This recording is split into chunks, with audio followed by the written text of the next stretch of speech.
Welcome to Dire Bear and welcome to Falskallan Nights. I am your host, the Bard with no name.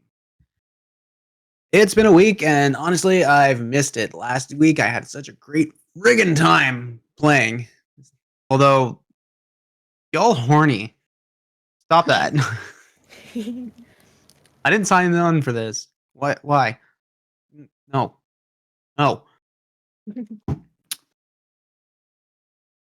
I was trying to think of something to say, but honestly, I can't think of anything. Which at this point, I'm going to send it over to Tom for the ads. Oh, yeah, by the way, it's our good buddy Tom's birthday today. Well, the weekend, right? Friday, yeah, or last Friday, yeah.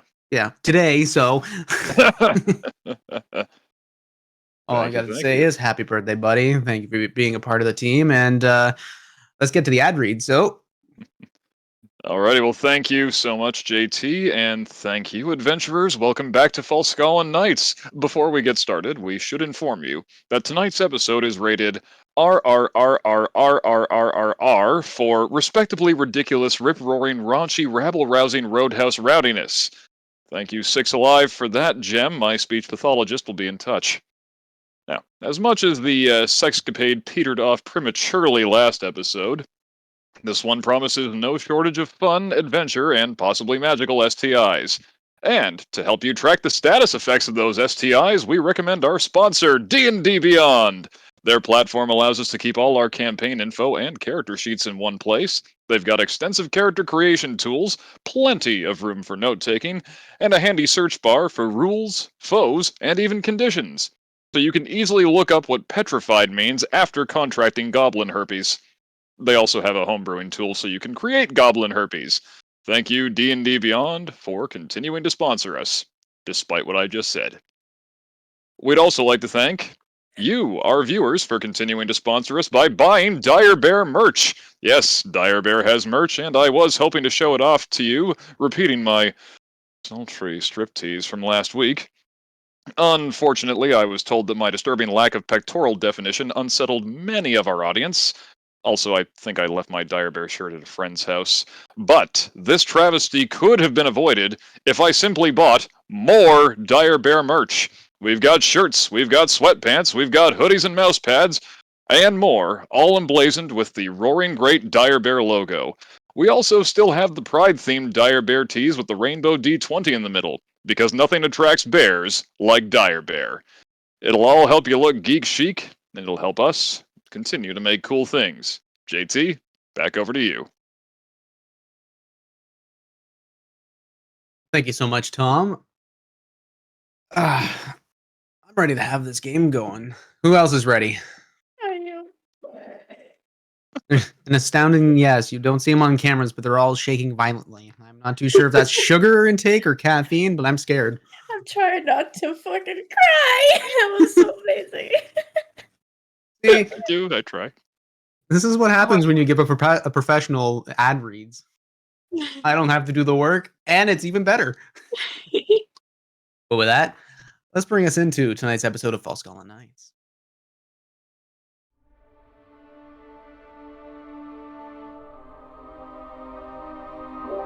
So fucking good. Too much, not enough. Oh, that was perfect. That was amazing. This is what we call goat material. Attracting bears. Nope. Apparently, we're still going on over the theme song. Oh crap.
Last time on Falskallan Nights, The team had a sexcavade.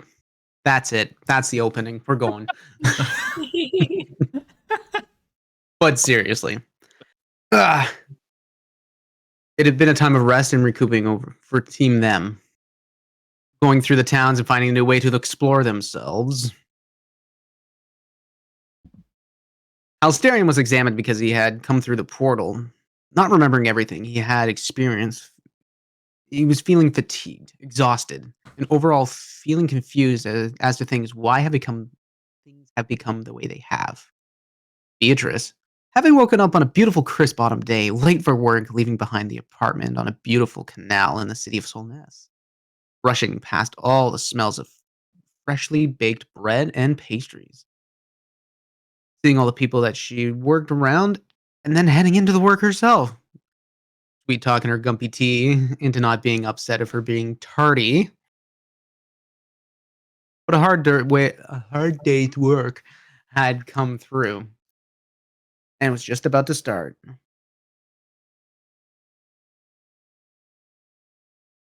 I'd lost my place. Line. When Yeah, everything that's happened. Then that's when the Fire Nation attacked. Yep. Everything Wait, sorry, happened all at wrong once. series. Zombie Nation attacked. Oh, Coming later to find That's that the opposite that of the Live shop Nation, right? and the city was under the attack from its own citizens.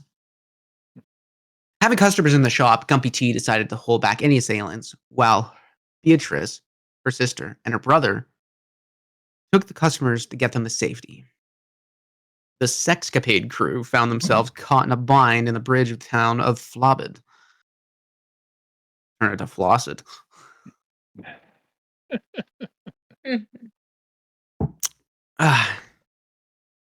Running their way back to Onver, being pursued by unknown assailants, getting unexpectedly ambushed and fighting for their lives. With a few good hits and well-timed slash to the face to an unknown mage while he was escaping, the ambush group was dispatched and fleeced for any valuable materials, looking to be bounty hunters. Witnessing the attack and being on her own, Beatrice stood back and watched Team Them finish the job. Alone and needing a way back to Onver, asked them for their assistance. While in Onver, at the guild house, Halsterian and Howard had met a whirlwind of a man named Barik, the adoptive father of Crimson Pride, telling stories, introducing himself to anybody who would listen, creating a storm of positive fury. Watching Pride stressed and finally give in, she goes to eat breakfast with the rest of the crew joining her. So you guys are having breakfast in the guild hall. It's kind of like a standard mess going on right there. It's the smells of bacon, some porridge, whatever stores of fruit that have been saved and semi-dried. See the Leopard Legion are with you as well. Everybody's just kind of quiet. You just see Crimson Pride, even in her suit of armor, just like shell shocked out of the fact that her father had come in and just said hello and then left. But with that, I give the game back to you. Has anyone seen the Pussy Posse anywhere? I haven't seen them in ages. Are they the Goliaths you pissed off? Yeah, I remember that. Got paid for it. For pissing them off or like doing something else with them? Well, pissed them off enough to do something bad, and then lady of the house made them pay. Was thinking of, antagonizing them. As you would. Well, unless someone else had any other plans for today. Well, if we got a moment, I wouldn't mind having a conversation with the crew here. Well, there ain't so many listening ears around.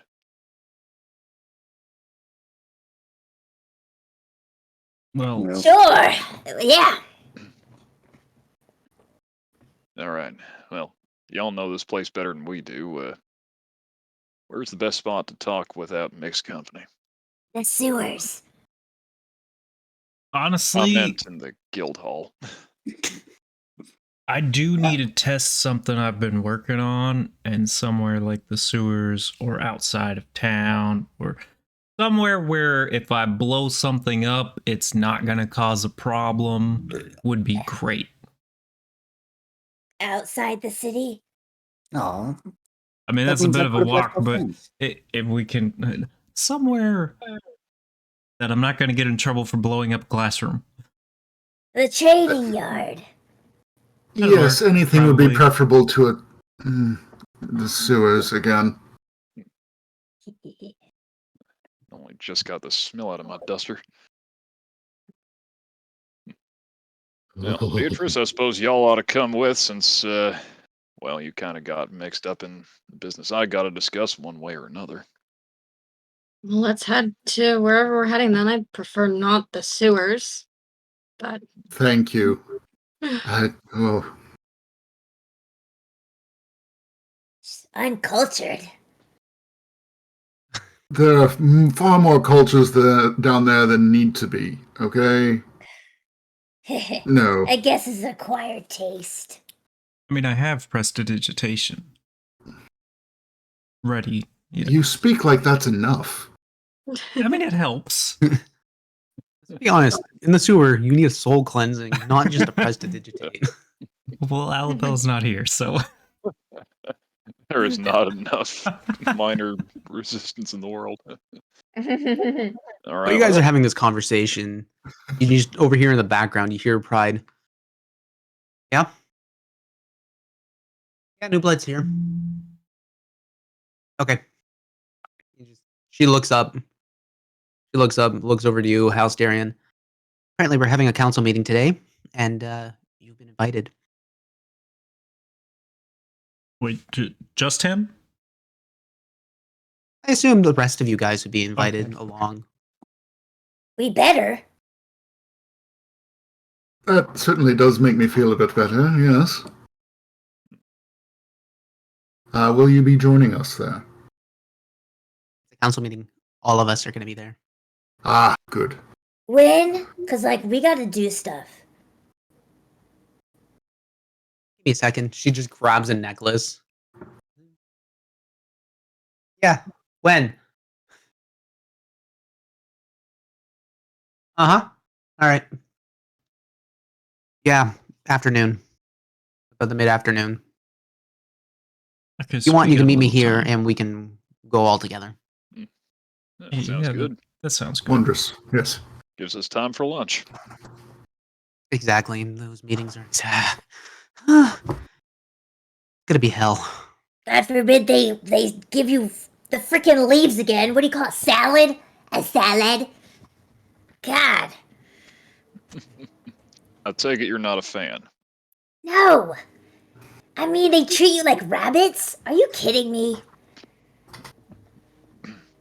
A salad. All right, this way. This is the best way to go. To the Alright. training grounds, I hope? Yep. Oh, thank goodness. Yeah. So the training grounds are not too far. Yeah, is it the same place with the Yep. the military thingy? Yep. Basically, well, this is the place that you guys had your initiation done in. Yeah. The training grounds are in the middle of the guild hall. Basically, how this is all set up is like there's a central courtyard right in the middle of this what would be a circular house. It'd be kind of like how the Pentagon is, but just not as heavily military fortified. And there's a fighting pit in the middle? Yep. I think they still got your blood somewhere on it. Surely. Charmin plate. Yep, the Leopard Legion did a number on you guys there. Yeah. Good times. Just a reminder to you, Miss Beatrice, you do have a meeting with Alibel, or trying to get a meeting with her. yes, thank you. Feel free to like jump in anytime. Cool. Okay. But with that, I'm just gonna keep moving on. If you want to jump in, just Nope. let me know. Got it. You guys head into the courtyard, and because of how the snow is, it was like you could definitely see the tracks of people that have come through and clear areas that have created what is now the fighting pit.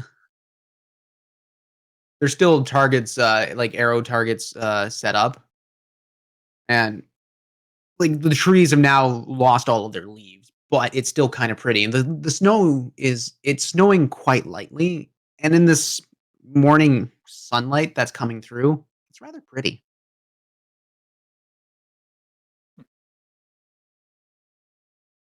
All right, now you're sure we can talk openly here? I mean, like, don't yell. It's usually nice and private. All right. Well, to start things off, if it don't seem too indelicate to ask, Yimmer, Spleen, either you got bounties on your head? Not that I know of. I show the brand. I just kind of point at the bare hand. My whole life is a bounty. My whole existence right now. Like, what? Fair enough. Any type of bounty that those folk who hopped us near the bridge would have been going after. Usually it's my own kind that's trying to get me, so. Yeah, that's what I thought. So, story time. As y'all probably guessed the second you met me, I wasn't born with the name Diamondback. Really? What? That explains the lack of diamonds. Astute. I was being sarcastic, but No. My real name is Jaron Hallidale. Well, you probably guessed from the accent, I'm from Corduria, and it's been about 12 years since I've been back home on account of I kind of swindled the wrong guy back there years ago. Have you all heard of a fella by the name of Tobias of Caith? can't say I Cave, have. maybe Doesn't not ring a bell. Tobias. No. Well, he's another bard. Same hometown as me, but different circumstances of birth. Wealthy kid. Kind of fella who sings about a, hard day's work and nice backcountry roads from castles that cost more than any of us are ever going to see in our lives. He and I had Tell me. differences going back a while, and, well, came a point about 15, 16 years back where he kind of took over his father's mercantile and started squeezing the farmers in my area, including my family, harder than they could stand for the food they were selling to him. Kind of profits he made at market, they didn't see but maybe 6% of what he made. And we tried fighting him, but courts were in his favor. So, friend and I decided to try and beat him in his own game. My friend Shiren, daughter of a noble back home, she arranged a 3 Dragon Ansi tournament that was kind of meant to draw Tobias out, and she staked me as her house's champion in that. Well, I was able to win most of the card games legitimately, but when it came to Tobias, my luck just wasn't holding out. And moreover, we wanted to get back at him. So I cheated. Rather brazenly, but without getting caught. You're really And good we, at that. oh, thank you kindly, miss. We managed to swindle him out of about 10,000 gold. Holy shit. Is that a Yeah. lot? Yeah, that's a lot, Spleen. Oh, shit. And we gave it back to the farmers he'd been, shortchanging. He thought I was cheating right from the off, but there was nobody there could prove that I'd done anything more than outplay him. And, well, when the courts refused to take his case, for once, we thought that was the end of it. Until a while later, when Shiren and I were accosted outside of our town by bounty hunters, who I will say got the worst of the argument, mostly on Shiren's account. Hell of a swordswoman, that elf. At that point, we figured it's probably a good idea we skip town. I thought I'd been gone long enough that he either outgrew the grudge or, God's will and I outlived it. He would have been early 50s by the time I left. But if them folk who found us in that town were after a bounty, I'm guessing they were after me. So, well, just figured y'all ought to know we might want to watch our backs a little more carefully now. I mean, at some point, if we get the chance, how far away is this place? DM, how far away is Corduria? One moment, consulting the GPS.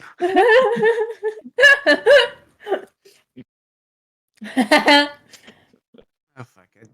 Yeah. Why you gotta pull this on me? Take a left turn at the pits of despair. Basically. Un momento.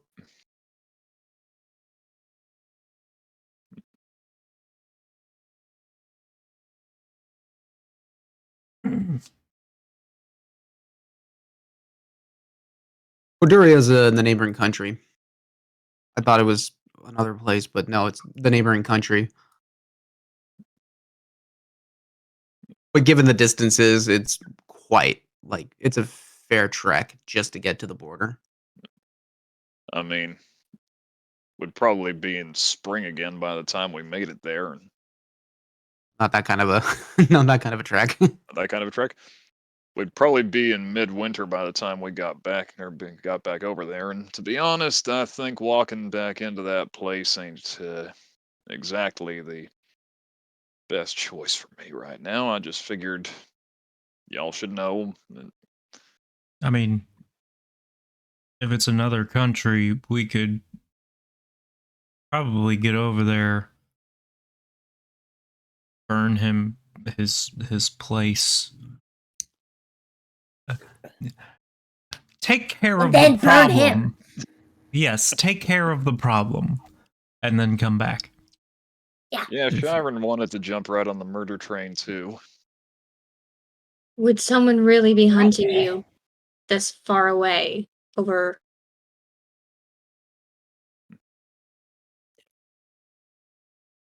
a simple bounty? Well, to be honest, I don't rightly know. The only sensible explanation I could think for us getting jumped by bounty hunters, though, and Tobias was always one to hold a grudge. Matter of fact, he's the one who gave me my stage name.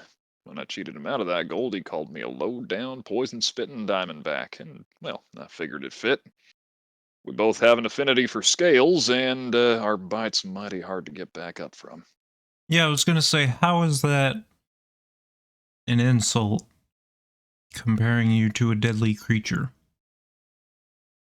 Well, Your back is made of diamonds, so it's really hard for anybody to stab you in the back. Not how snakes work, but I like where your head's at. Agreed. You haven't been stabbed there. At least not that I remember, so it We can seems try it. reasonable. And Beatrice pulls out one of her hand axes. I'd like for you guys to make a perception check, please. Okay. Perception. Where's my character sheet? There it is. Natural 20. Yo, same. Me too. Ooh. All high. I rolled a Holy crap. 19. I rolled a 30. 14. Situational awareness. 24 total. 24. Perception. So that's equal to what out of all y'all? Say again. It's high. So it's a natural 20, but what's the total? 24. 4. 26. 23 for me. What you got, Spleen? 24. 24. Jesus Christ. Dirty Being on 20. edge, hearing this story, you naturally just start looking around, just kind of the instinctual paranoia kind of kicking in. ears. You see Lucky, one of the Lucky, one of the Leopard Legion, just hanging out on the second floor mezzanine, just kind of sitting there watching you guys. You know, if you guys wanted to have a secret conversation, probably in the middle of a courtyard was not the best point. Oh, I know you guys. You're fine. I don't. Who's this one? Out of here, Whiskers. She just jumps down, lands like gracefully right in the snow, just walks up. If this person is what you think they are, they'll probably hold a grudge for a while. Personal instinct. That's all I say. Yeah, and usually when they have like a small winky and they're all full of themselves, yeah, they usually hold on to like stuff. That is also exactly true. The smallest and the winkiest are the ones that have the biggest thing to prove. Well, I'm inclined to agree with you there. On the bright side of things, if Tobias ever finds me himself, well, being that he's full-blooded human and I got, well, half of my mom's genes, I'm pretty sure the last 12 years look better on me than they do on him. I would agree that they do. She looks over to Halsterian. You look tired. Getting tired. Walks over, kind of does like this little walking motion up your sleeve. I could find a way to wake you up a little. And just walks off. This black tabaxian, like very skinny, very graceful, just kind of walks off. You see like the cloak behind her, just the tail wishing back and forth. Just I missed you too, Lucky. I think she still has the hots for you, man. I pull the lute out and play the intro to Cat Scratch Fever.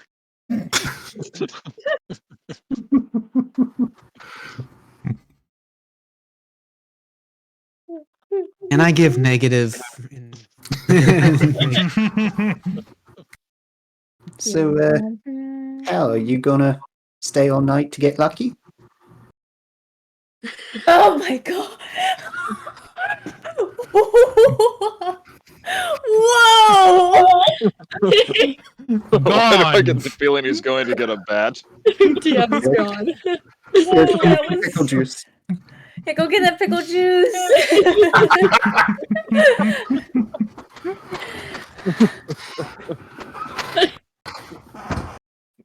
Distant screaming. Oh my Suppose it god. depends on who's This wearing here- the collar. Oh, jeez, it doesn't even show. This here is my pun stick. I'll decide what end you get. If you ask, you will receive. Exactly. Oh, jeez. Ugh. Seriously, you going after that? Because if you're not, me and Spleen might. What? Oh, yeah. See what the night holds. Go get some. Like, with all the horns, like, you're not that horny. I don't... I mean, Dear God. in his Guys. defense, God. he has had a lot on his mind. Yeah. Well, that's the best way to get stuff off your mind. Hey, go empty that That's a head of fair yours. point. Good point. Yeah. Yeah, he got me there. He'll take care of you. I can tell.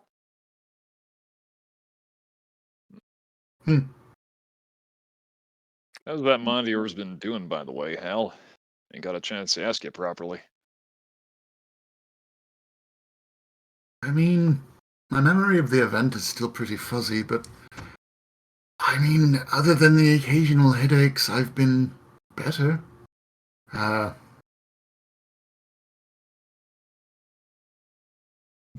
Think. Can't remember any worse moments.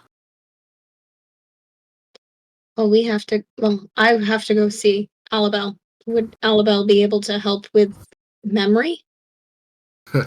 I hear she's a Uh, fantastic healer. She is, but some of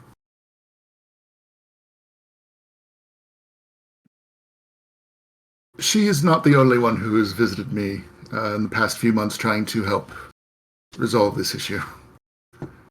Thank you, though.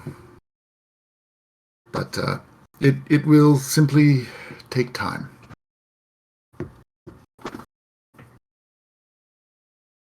That said, if we do need to go to Alabel, I see no reason why we should delay. You I don't- would like to inside check how about like it will take time. Yeah. 'Cause it seemed like he's Roll an inside check, trying. Halsterian. Roll either a deception or a persuasion. Don't tell us which one. Okay, insight. It's pretty good.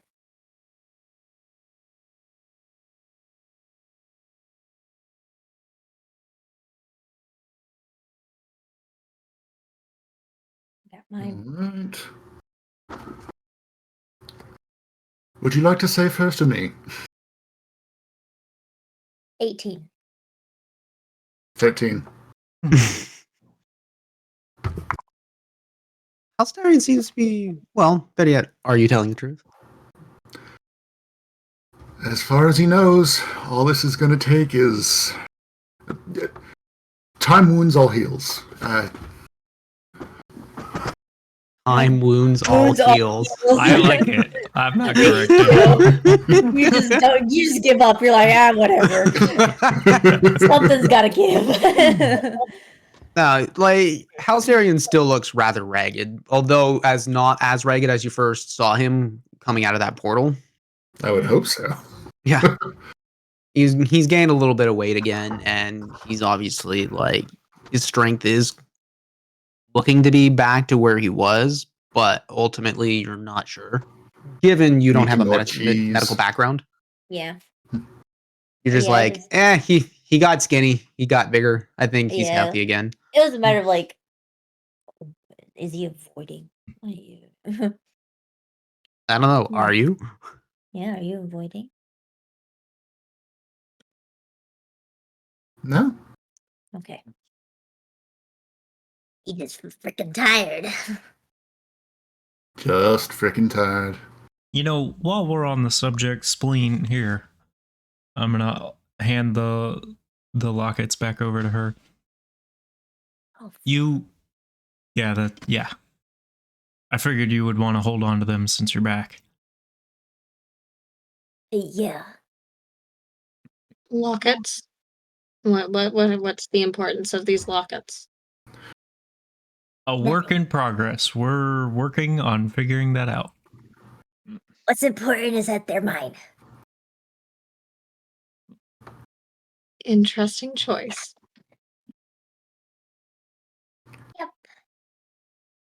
What you see, these lockets, they're very like pewtered with very high degrees of filigree and detailed carvings into them. And so, like, one of them has diamond, another one is like an emerald filigree, other one is a ruby. Emerald, diamond, ruby. Yeah. So, I believe you handed 3 of them over. I think she Or- kept the I- one. I had 2 on me. You had 2. Mm-hmm. Did you give So- us both of them during the time jump? Or did you hang on to... We had. I took the ones that are from the guy that ran away. From Garnham. Yeah. But So did you there's keep... 2. Yeah. Starts with a P. I can't remember the name. Drawing a blank. Katrina? Yeah.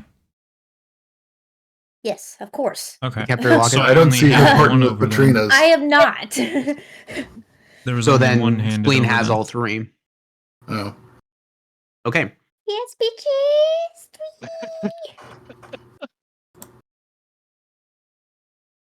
Ah.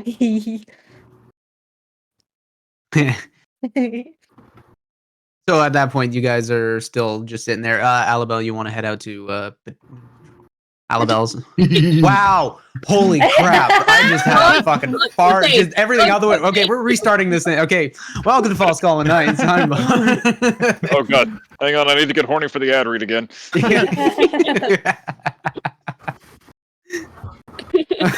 Beatrice, you want to go to Alabel?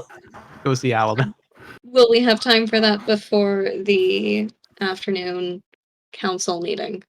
Given the time right now, it's like say equal to about 8 or 9 o'clock, and where the hospital is in Old Town, where compared to where you guys are, it's like about a 30-minute hike.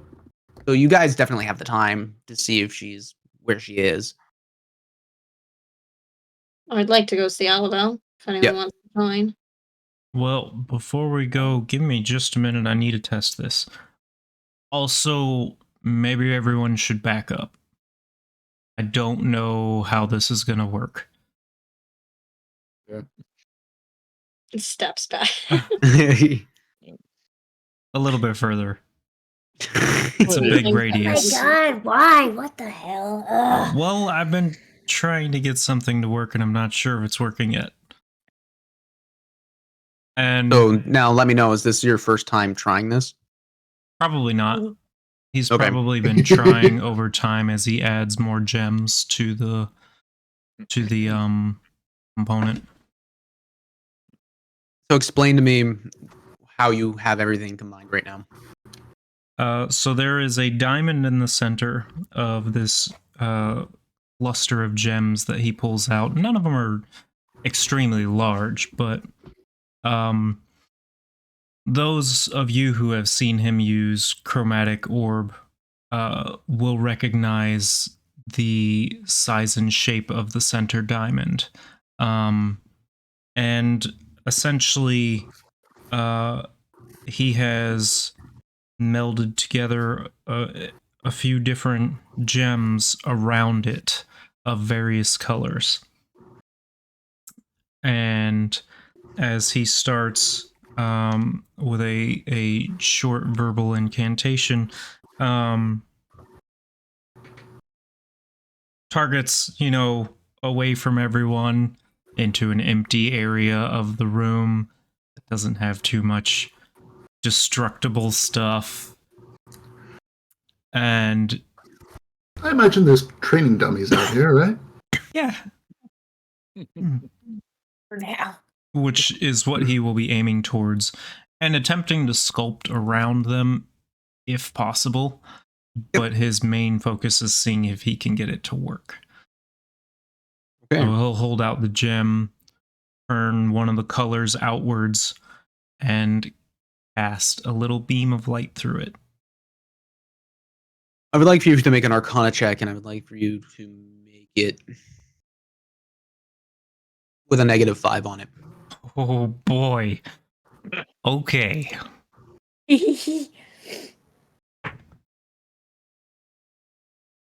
Okay.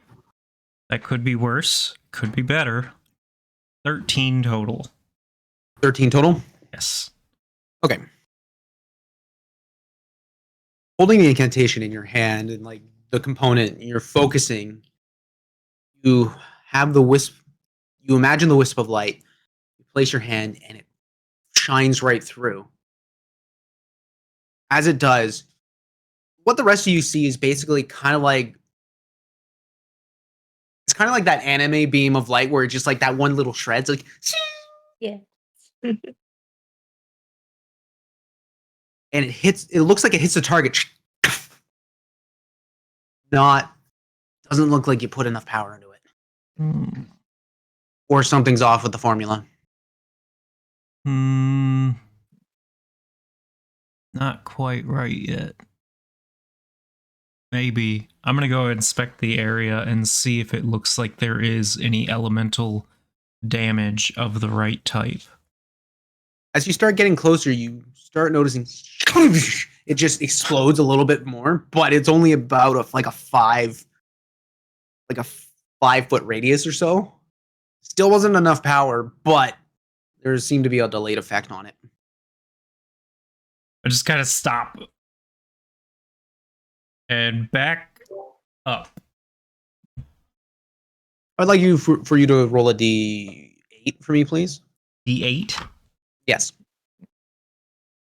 4. I should have asked this first.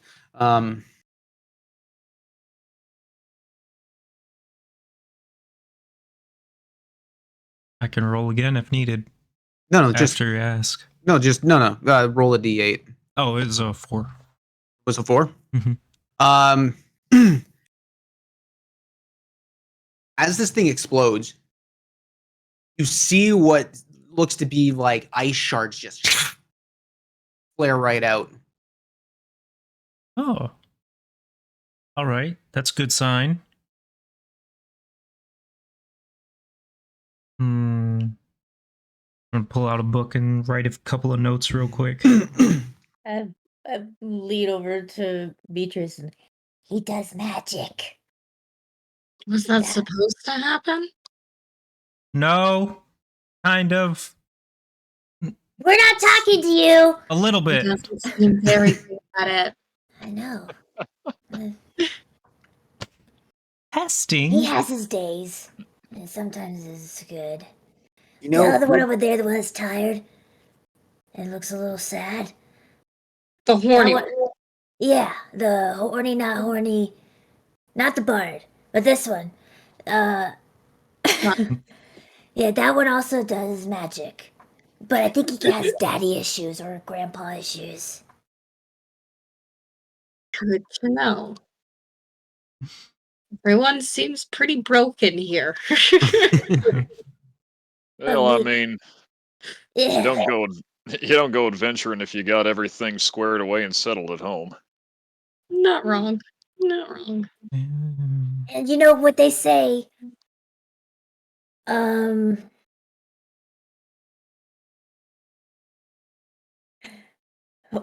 they say a lot of things. Waiting on the edge of my seat here. When you're broke and you put them together, sometimes it makes a thing that's not broke. Yep. Mm-hmm. Is they another adventuring group? Like them? Which, That's a by the good way, question. what does them mean? I've heard you refer to yourselves a lot as them. You just them? Oh, it's Yes. like short Well, for the hunters of evil and monsters. You're not evil, are you? No. No. That sounds better than them. Them seems like, oh, you know them? Them? Them. I mean, it was a mouthful, so we shortened it. I guess. I mean, if you put it that way, I mean, I get yeah. I thought it was more Also like, awfully oh, funny. it's them. Oh. Yes. I It's also awfully funny to see in official documents. That is it's a the form for them. fact.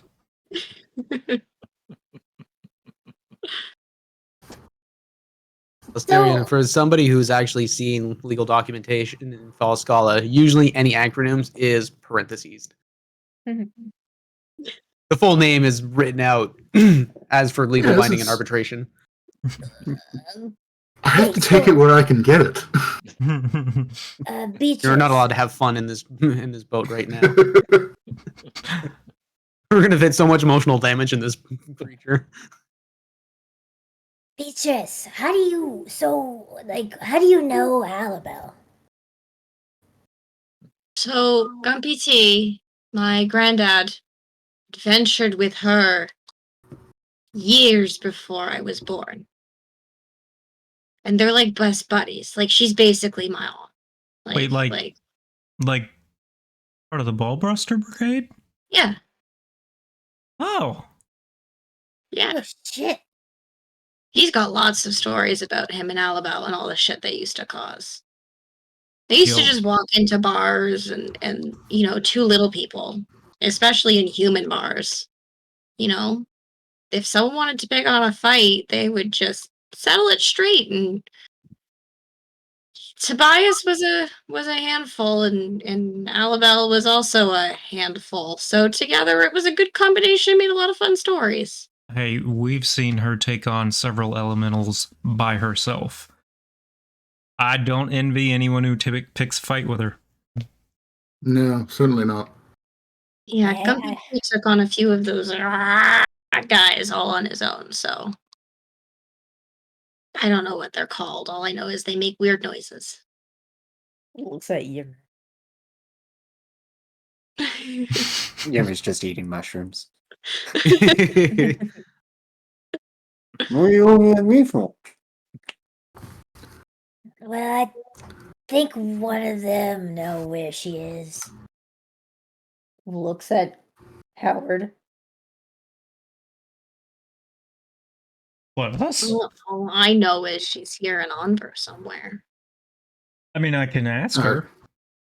She's at the Soul Weavers Consortium. It's Yeah, that's true. That's probably where she is. at the very least we can find out if she isn't there where she is. So let's head over. Can we get some pastries along the way? I'm starving. Oh, I like this new friend of yours. Yes, let's do that first. You make me think of somebody. I know the place. Breakfast meal? You just see like the camera cuts away and you just see Brian. He's just sitting there making pastries in your ears. What? Mm-hmm. uh So breakfast ale, pastries, Alamo. I mean, you head into the mess hall and you can grab yourself an ale there, and there are some pastries, although the quality or freshness isn't be determined. But heading into Old Town, the old brick buildings that have seen wear and tear over many years and of its existence. Oh my god, what? Of its existence. Old Town is a winding road of unorganized infrastructures and chaos of buildings that of where they please. It's very much just like what was once kind of like a tent city built up, and there wasn't much rhyme or reason to why the roads were what they were. It was just kind of what it was. But you guys start heading to the Soul Weavers Consortium, and the Consortium is, for lack of a better term, like a university hospital. It's like a very large brick building that is that has shown years of wear and tear. You see ivy kind of like growing up and holding on to what the bricks have. And this is also a school as well, because you see a bunch of younger kids coming in and learning, like with books and everything in hand, all in their whites. With it, you guys head into the front entrance, and you still see the half troll there. It's you guys again. Relabo? Yes, Yes, please. please. Right. Follow me. He turns around. He starts taking you through the winding corridors. What starts to look like everything is sort of pseudo sanitized, but it's still very much a chaotic mess. And there are like clinics that have been set up within this whole building structure. So you still see people coming in dealing with like physical aches and pains, and then some that are like look perfectly fine. Walking through, you definitely see the different ages and skill ranks of soul weavers coming through. You see doctors, you see attenuates, some nurses, and then some of like the custodial crew or security. It's very much just it's just very much a lively place, given the tone of the building itself. That being said, you were being led into the administration sections and up a set a couple stairs, and you find yourself in front of a set of doors, and it just says Snipper on them. I think she's in here. Where? Alabama, you got company. It's Team Them. You just hear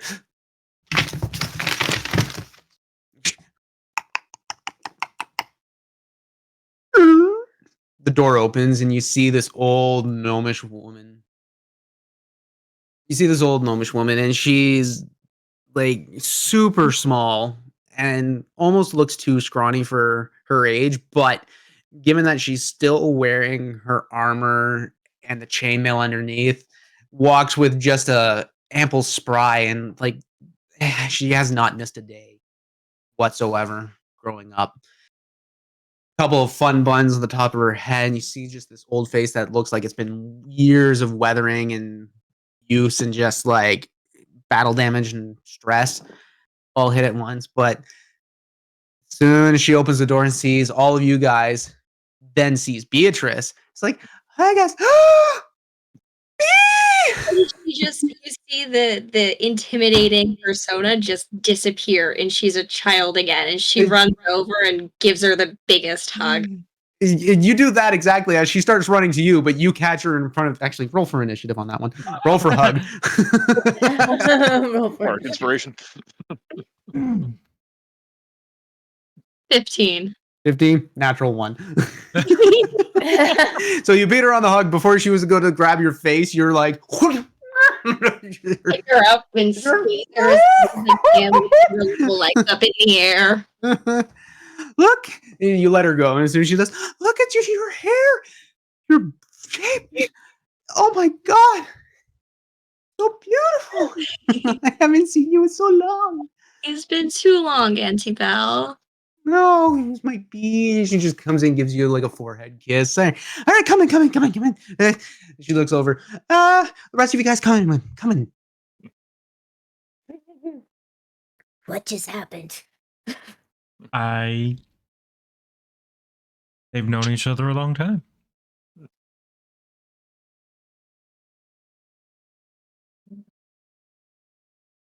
You guys head in and you see her go in behind her desk, and it's an enormous sized desk that's spread out with a bunch of papers everywhere.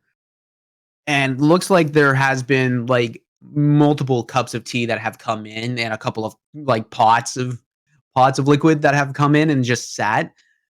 Like you notice that some of the cups are absolutely full and they're cold. So Hey, Alabel, you want me to heat this back up for you? don't worry about it. I like drinking cold anyway. Right. So I am very busy. I've got a council meeting coming up. So Yeah, but, we gotta be there too. you guys are. Oh, and she looks over at Hal. Yeah. You in trouble? No. Right. There's no trouble. We're consolidating all information that we have. All the higher ups, they're coming in. We need to figure out what's going on. Well, I hate to trouble you more, Auntie Belle. But Tobias is stuck in Solness. We've not seen him for months.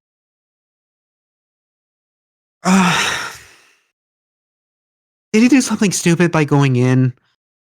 We were in. We were escorted out. We were put in the quarantine camps, and Tobias didn't come back. Looks up and just see this sun face. Fuck. He's in there. What are they? I didn't even see them. We got escorted out before I could even try and do anything to try and help him. I mean, you're going to be all of you are probably going to be a part of this anyway. And she looks over and realizes that there are two new faces that she hasn't seen. It's like, obviously, I can trust them, right? And points to Yimmer and Diamondback. As far as I know, they've been part of our team for a few months now. We've trusted them with our lives more than once. All right. Remember when they were adding some of the We were formerly part of the tailor shop crew. Yes. You know They're- Sabrick? Very much so, yeah. I mean, well, worked for him. Oh, fuck. That sparks a Alabama. Yeah. He knows Sabrak, right? Yep. Okay, cool. Just making Actually, no, Spriggy. Uncle. I forgot about that. Sorry. I'm going to go off a tangent right now just to explain this whole little inner joke. So Tobias was my first ever character, and Aw. so being someone who was of a martial class and not of high intellect, and being a dwarf, was the only person who was allotted to try and read Dwarven, even though I was basically illiterate. Mm. Sabrak, only using hand signs or thieves' cant, did not want to speak, and had his name in Dwarvish, but nobody could read it, but possibly me. I roll a natural 1. So I was given 2 letters of the how many Sabrak is, and I was like Spriggy. That's his name. Spriggy. And thus, Oh. I had one player hate me for a while. And the best part was he couldn't actually say anything.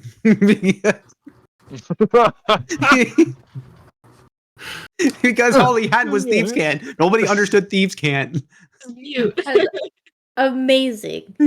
Yep. Did Michaela understand Thieves' Cant? We don't talk about Michaela. That being said, no, you would know him as Sabrak, but Tobias still calls him Spriggy.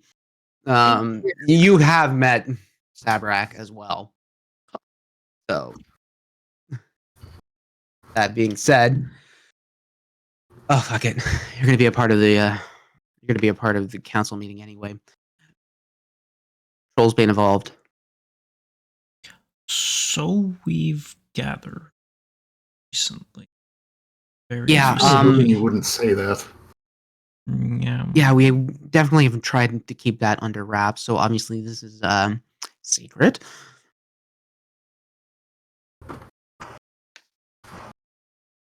That being said, it seems to be, from what I could tell, for those who catch it, about 50-50. Goes in one end for extreme lethargy, and then the other one is hyperactivity, but extremely violent. Almost mindless. Rabies. Well, I can tell you in Solnas they weren't lethargic at all. It was terrifying. They were running rampant, banging on doors, breaking things down, killing people. Those are the reports I heard. I had talked briefly with Crimson Pride and Shifting Ember, a couple of the generals, about what they had seen, and that very much matches everything that I've heard. So the hyperactive ones aren't dying, but they're going mad to some degree? Yeah, that's basically it. Do they die eventually? Well, I assume so in that state. Either they're going to get put down or they're going to burn themselves out. I don't know. That's the thing. Nobody's really gone in. We've just kind of kept a barrier. We've got the samples. Got samples of that brine, so that we can figure out what's going on. And we've been almost successful a couple times in creating medicine, try and stop this. But this change just throws us right off. And such rapid development. That's unnatural. Well, considering it probably wasn't natural in the first place, I think we know who to blame. Question is, where are they operating from now? See, the thing is, it was only Lognasvik and Solness that were hit. The rest of the cities seem to be Fine. which is also causing a refugee problem. From Lognasvik are coming up to Onver now, trying to find a new life, bringing things. Probably seen a couple of the triages, a couple of the camps within the city, or maybe even outside of it. Maybe they're trying to funnel more people here for something? Wouldn't be the first time They're they doing that. No, you go ahead. If they're doing that to make an even larger attack, that is incredibly bad news.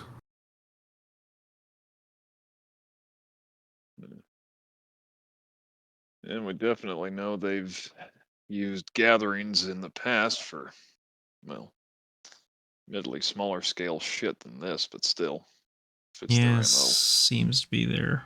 Yeah. The words right out of their mouth, out of my mouth.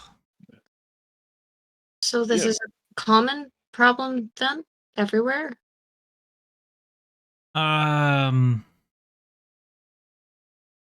I don't know if I'd say common. It's been a problem for a few months now.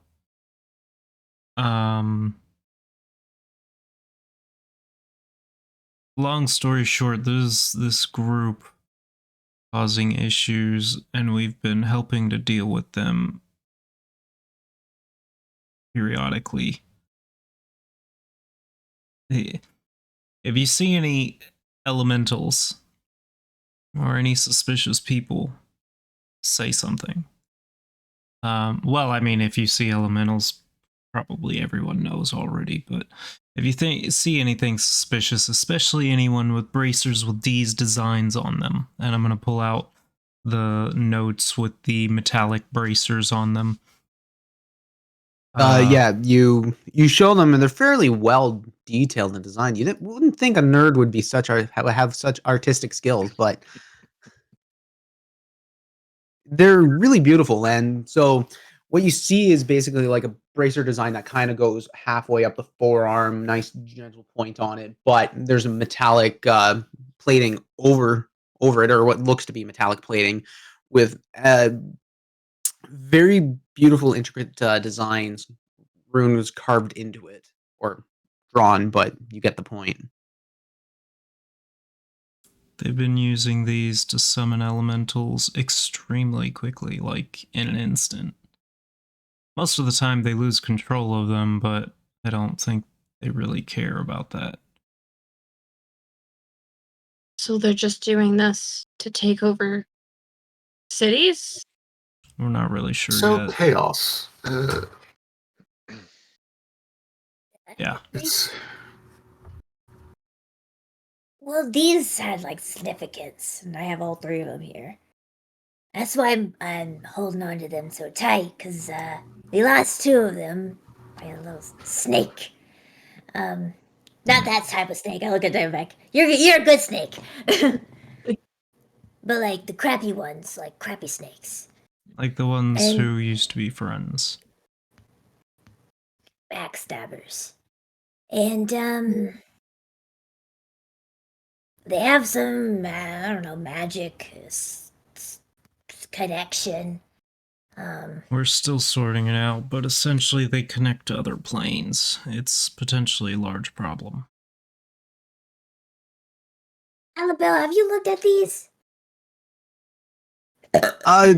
She looks up at them.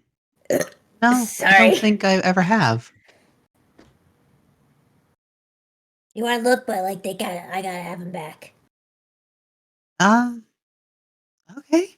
She just, I don't know, She- you're old and you know stuff, so thank you. you She must. means you're wise. It's a compliment. Oh, I kind of figured. She grabs one of them, kind of looks it over. I mean, it's just a locket.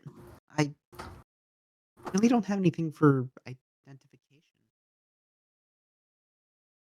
oh. She tries to pry one of them open, and is obviously not getting anywhere with it. Yeah, that hasn't done us any good either. Did you just open it? No, she Oh, I was like, yeah. holy shit! Alabel's just We like, should have gone to yeah. Alabelle first. Oh my god, y'all! You guys, it's a powerful magical item. Little people rock. Yeah. Oh my god. She looks at it. No, I can't think of anything. I don't know. It's beautiful though. I assume Especially this one. I just feel like Patrina. They. Yeah. You open it up, and the name Patrina is carved into it, but you also see this beautiful drowish elven woman, long blonde hair, almost wearing super regal clothing, and just like a giant neck, bodice, corset, just reds and blacks, flowing in this gown, going all the way down. So one of these lockets is open and the others are closed. Yep. Did you receive this locket open, or did you open? Or Oh, maybe receive is the wrong word. I'm sure you took it off a body. well, that one wasn't like hard to open. The others, it's almost like they can't open Yeah. by normal means, I think. Did you try whacking it? Yeah, I tried Hey. biting it too. Yeah, it's just not prying it open with dagger, I think, but it's just stuck. The greatest minds in Anver have found that they do not open without significant effort and are somehow connected to quite possibly every plane of existence. Full stop.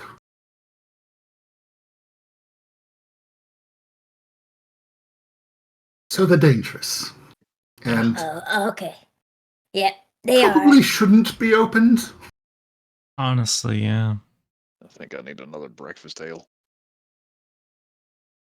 You and me both.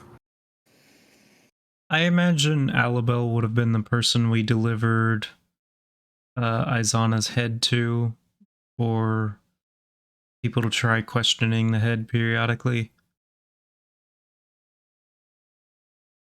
That It or would have Fury. I mean, he's the one who survived. I asked don't for think it. it would have survived the the trek.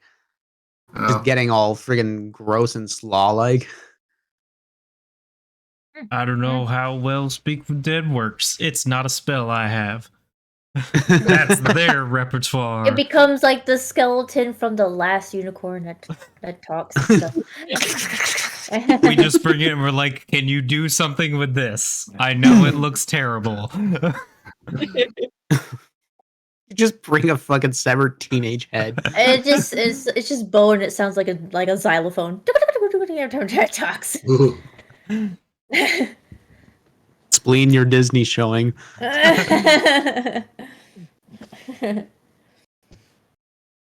mentioned trolls.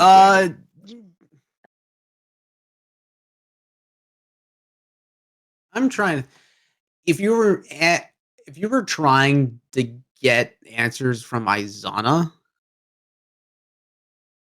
and you were trying to bring it to Onver, it would not have survived the trip.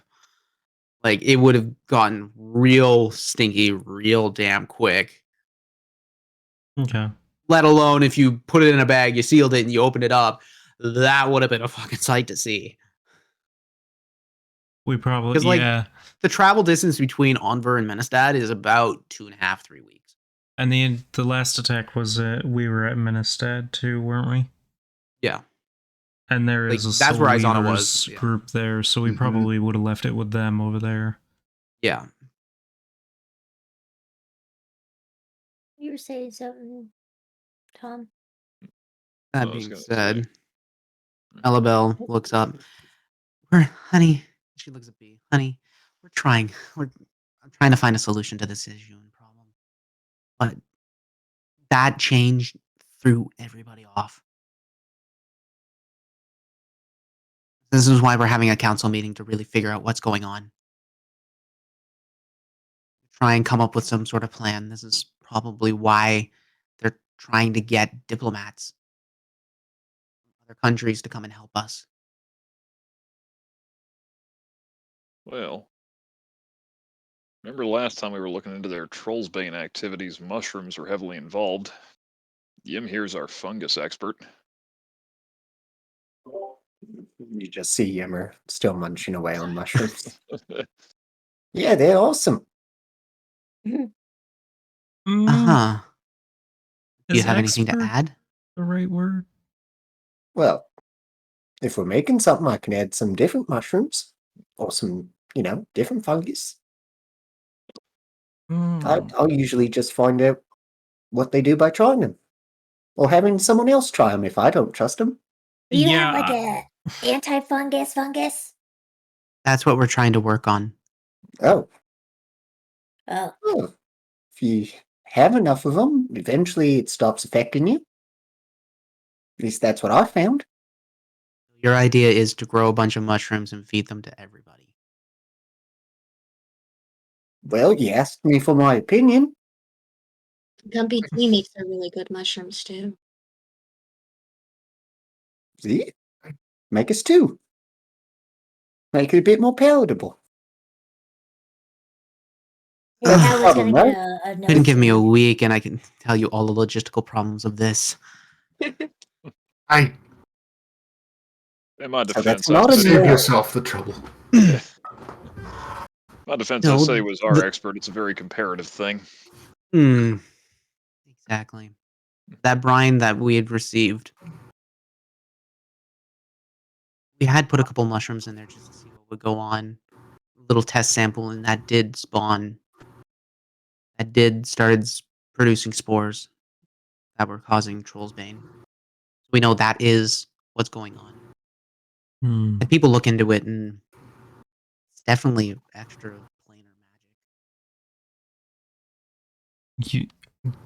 You said it's an extraplanar magic? Mhm.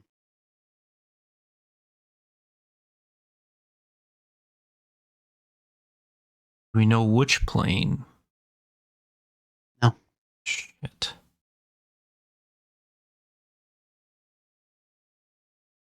We don't know a lot. Well, I guess we're kind of barking up trees that are going to be discussed later today anyhow. Mhm. Didn't horny guy over here come back from a plane or something? He did, and I've been monitoring him as well as the situation. I've been kind of spread thin. Ultimately, he doesn't remember a whole lot. So he could have caused the Troll's Bane? No. No, it This was happened Right long before here. he went in and out of that portal a long time later. Go into his Yeah. dreams. It was long before Troll's Bane became a problem long before that incident. Was the problem. It wasn't critical as it is now. The fact that we haven't contained it into 2 cities is kind of amazing. But that also means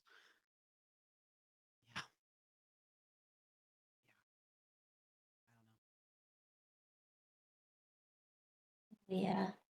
yeah, I don't know.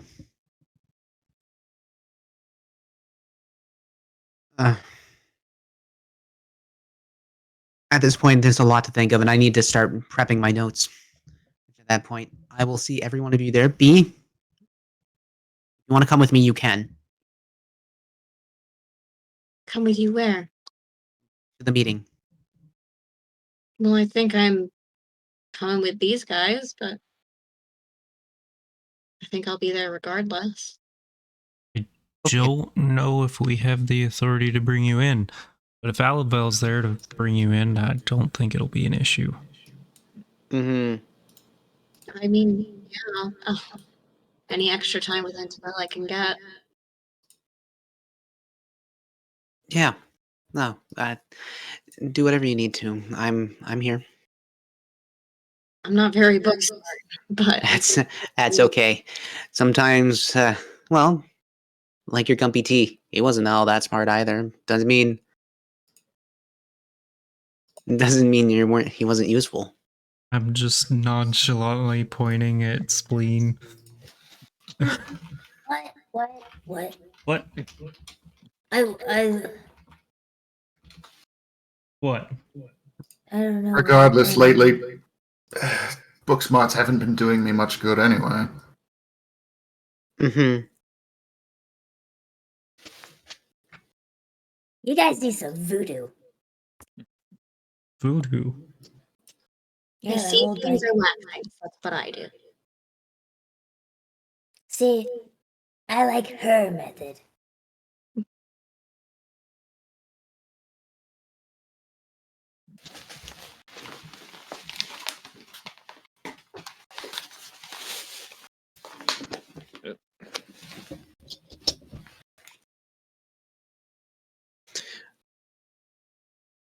Okay.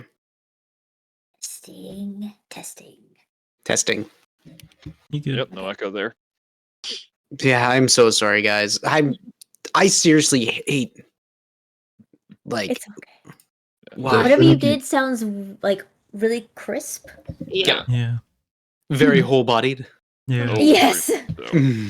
The frustrating thing is it never drops out on you during the mic checks. Never. Yeah. I know. Right? It's always Not perfect, and then it's ever. like Yeah. camera shy or something. whatever. Literally, as soon as you started the intro and little bits and pieces, and I was like, we just checked the mics with no issue.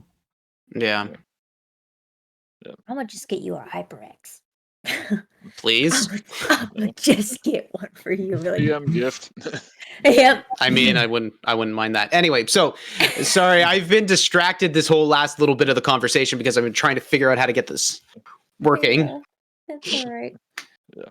I want to give you an interactive experience. Yeah. And no. No. Well, All right. Well, these town council meetings, these kind of things you get prettied up for, or I kind of gesture at myself and Yimmer. Well, as is, do just fine. Alabelle looks up. Yeah, you're gonna need to look regal. What? Well, it's been a while since I've all dressed up. Got Bee my damn gets in her pick. armor and her furs. do you guys have anything to dress up in? Nominally. That's what's on my back and in my pack, and that's it. I made these from creatures. So this is what I got. Do I need to get more creatures? Oh, we I going to do have a something makeover? left over from the last time. Oh, sorry. What? Are we doing a makeover? Is that what we're doing? We're going shopping? No. How? Shopping? Spleen, don't you have something left over from the last time we were in one of these meetings? I don't think she Oh, was there. She wasn't there. Oh my What? goodness, you weren't there. Yeah, she was in the You sewers. were in the sewers, weren't yeah. you? Yeah! I skipped out. Fuck that. You all wind up in sewers. Oh, we weren't in the sewers. We were at the meeting with Alabelle. I was. Yes. And I was fighting things We were in the too. poop butter. Yes. Well, I mean, if we need to look our best, Yim and I probably ought to go and find some threads that are a little nicer than what we're wearing right now. We could take Spleen along with. Oh, I I need just need to. change. I Yeah, always me. have a nice finery with me. We just never go to a place that needs it.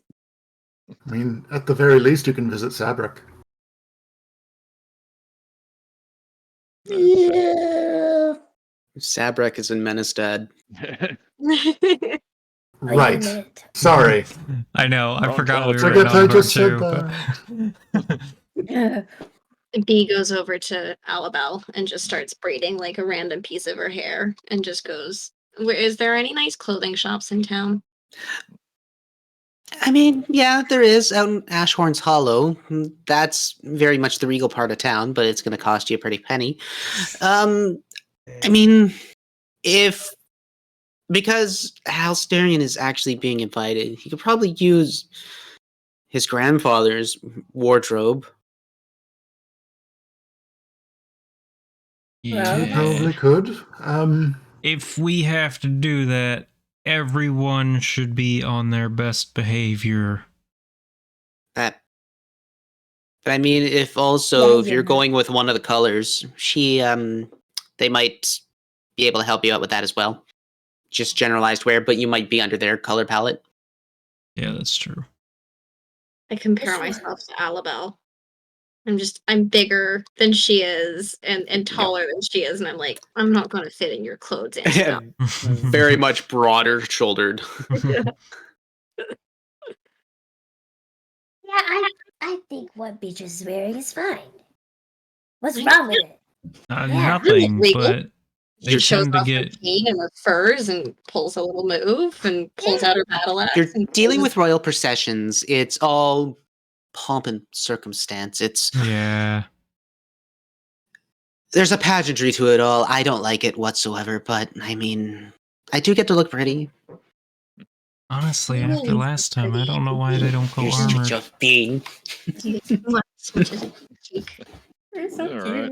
cute. Well, I might go find myself something nice and sleek to put on. Then I'll hit up that rich part of town. What's it called? Asshole something? Everyone's hollow. That's funny. Just like, I think I sense a shopping montage. Makeover. Makeover. Let me tell you, if you want to make them look, give you a lot of weird looks, have a floating crocodile on a leash. Yeah. It seems like there's a story there. It Yeah. involves the sewers. Surprise. Yeah. What is it with you guys in sewers? Right? We've been tasked to go down there on more than one occasion. Yeah, Unfortunately. Elisha Ross. Half the time it was your idea. I look at Spleen.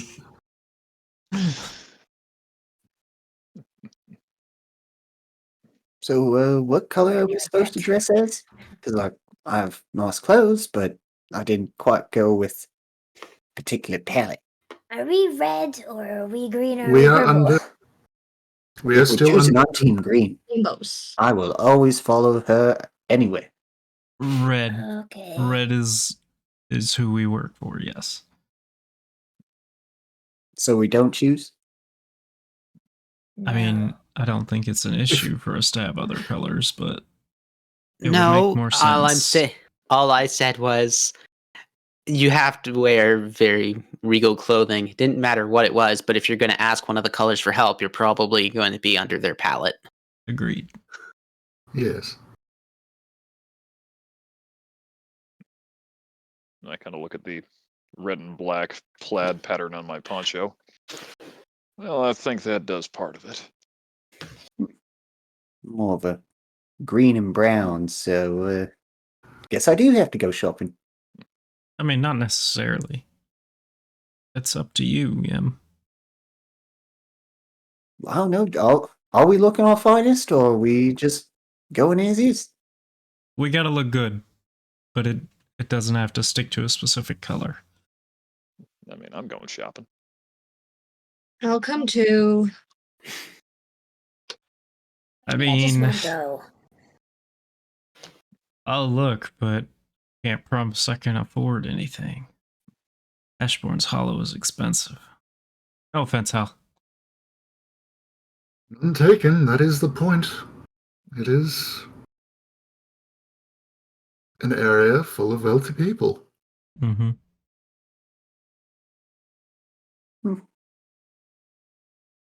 All right. Everybody roll for fashion sense. Oh no. What kind of mods do we get? Oh my god. Okay. What kind of mods do we get? I don't know. I only thought of this now. No, actually, just tell me what you guys are going for. Like, what kind of a design? Oh, so the roll doesn't count? Oh, why? Because you got a natural 20? Sure. I don't know. I don't like that answer from you. It was a natural one. No, the roll doesn't count. I more or less said it just to kind of break the tension. No, but tell me what you guys are looking for. Like, B wants a suit. B wants a suit. Nice double-breasted. Show off the boobies. Suit. So triple breasted? Quadruple.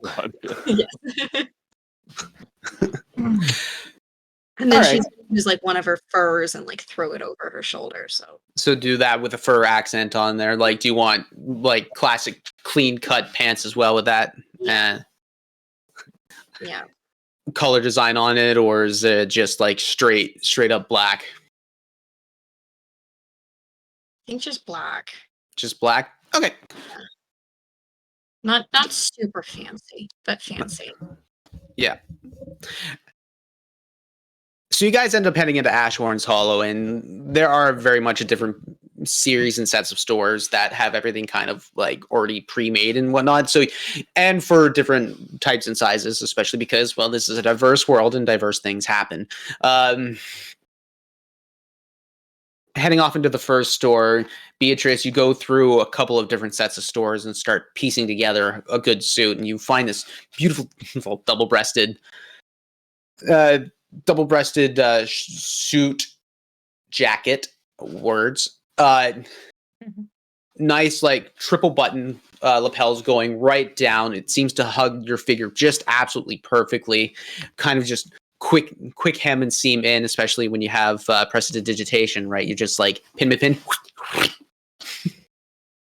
It all comes in nice and tight. Also added a couple buttons right on top, and with your permission, access to modify your furs, so that way you can use it as a shawl or decorative as a scarf.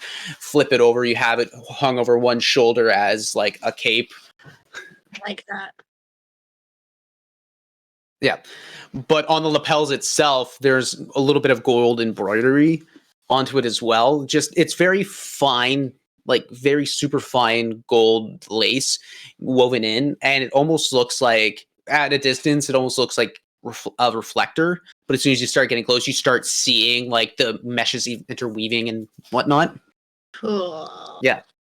Like it. Yep. Cool. I'd probably go for something similar, but more along the lines of a frock coat.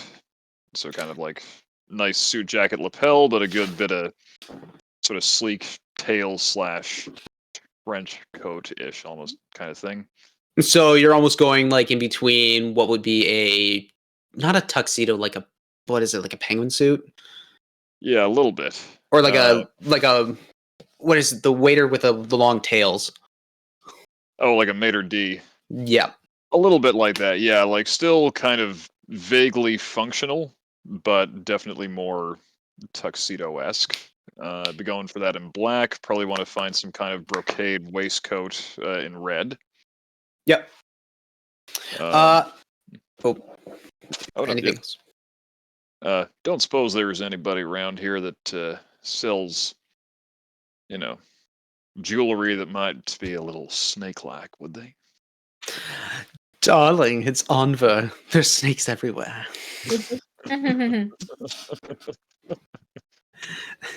You head into as like everybody, you hit up a bunch of different shops and start piecemealing a fancier suit together. And given like you guys do have a good decent amount of money, this isn't going to cost as much as you think it would. But that being said, you start finding jewelry and whatnot. Like, are you looking specific? Like, what in specific? Are you looking for ring, bracelet, necklace, necklace or a piercings? Bolo, yeah, necklace or bolo tie, kind of adjacent.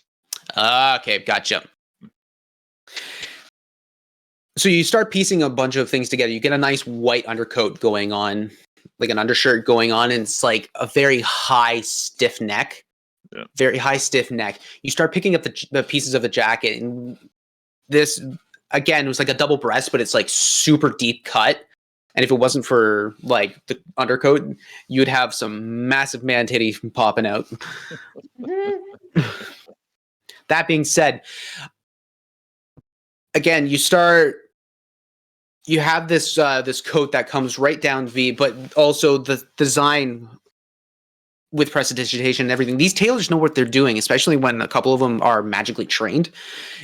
They can tailor things almost pretty much instantly. There's no leeway at all. It's just they tell you to like release naturally, pinch everything together and then let the thread and needle do their own stuff.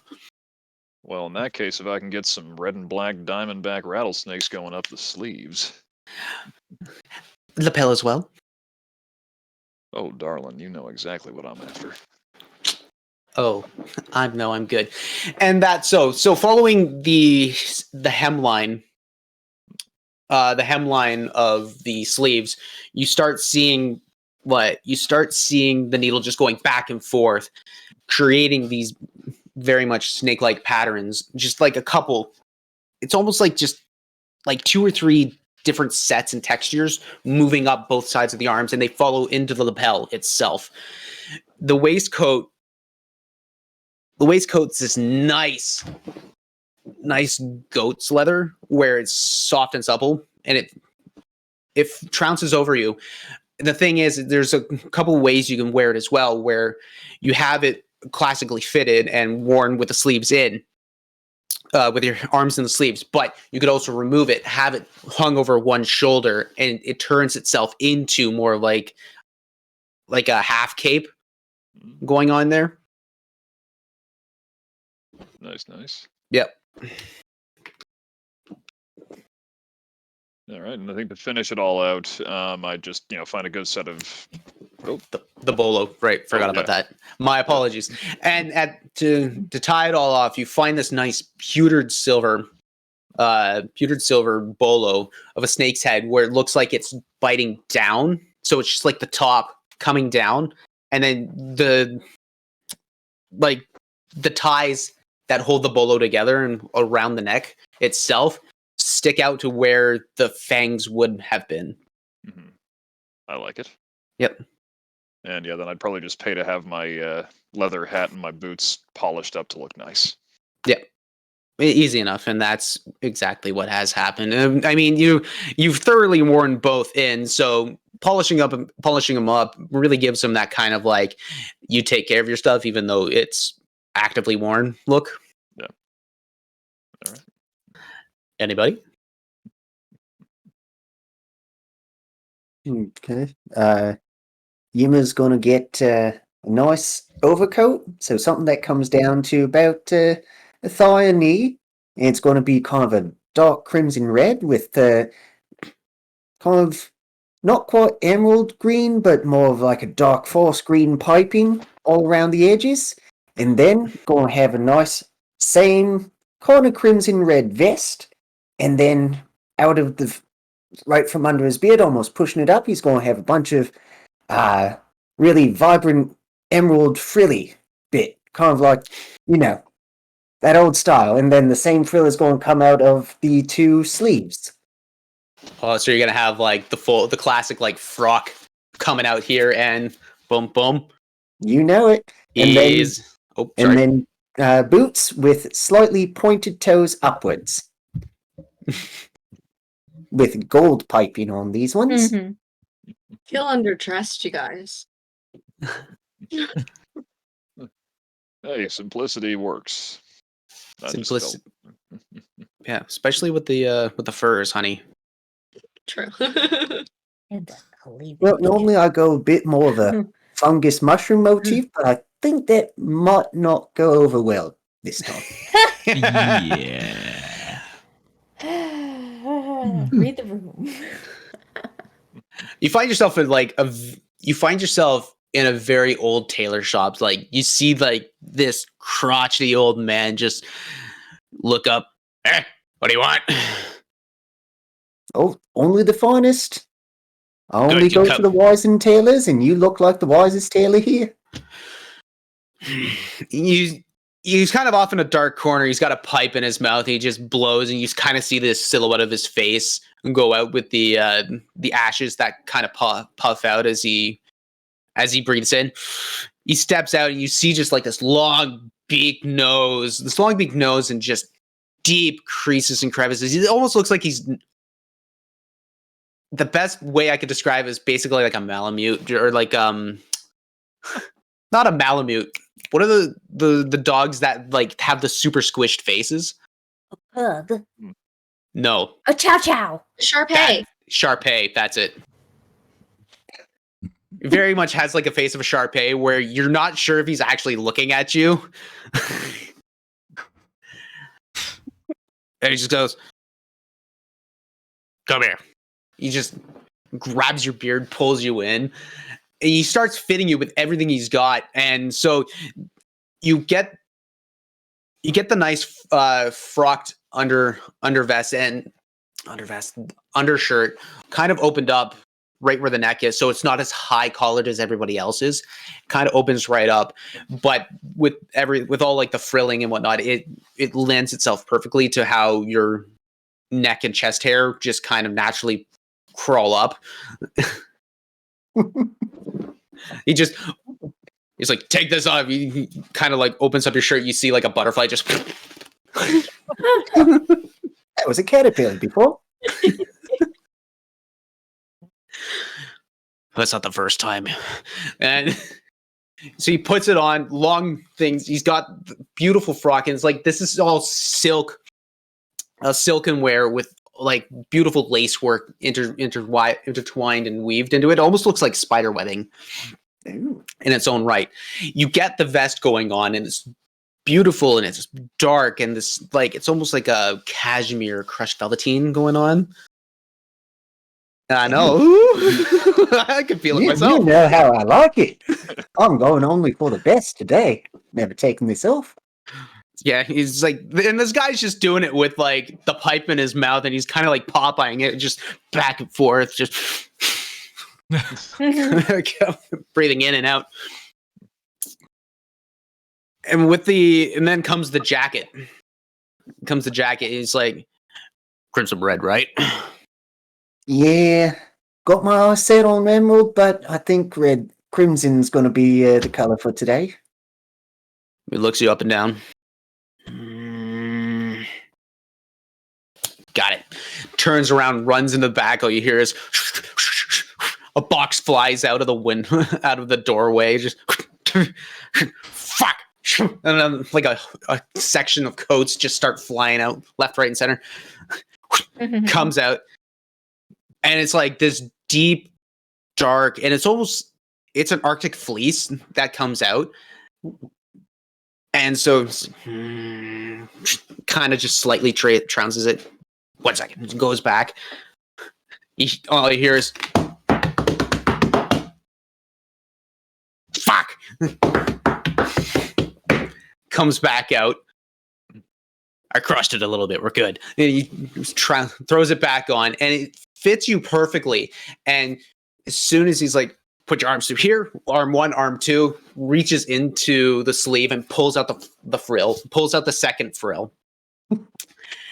And it's this beautiful, like very dark red. It's almost not crimson, but as soon as you start looking closer, you start seeing the hints of green that are into it. Ooh. Yeah. You see the piping all around where the collar is, and it very much like you can have it down or you can flip it up, and you've got basically all your neck covered.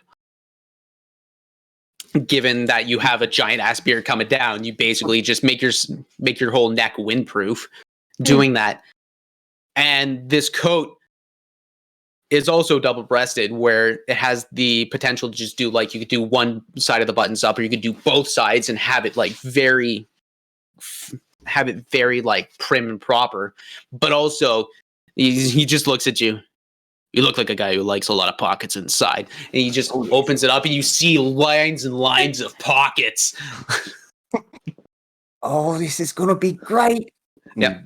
Yimmer runs over to the pile of his clothes and grabs out his sack and stuffs it in. "Hey, that's nice and warm for you, ain't it? See, not comfy here. This is going to be great, my friend." And he comes back. "Boots, right." He just runs back. He chucks a pair right at you. Catch one, catch the other. And they're almost pretty much to the design that you were looking for.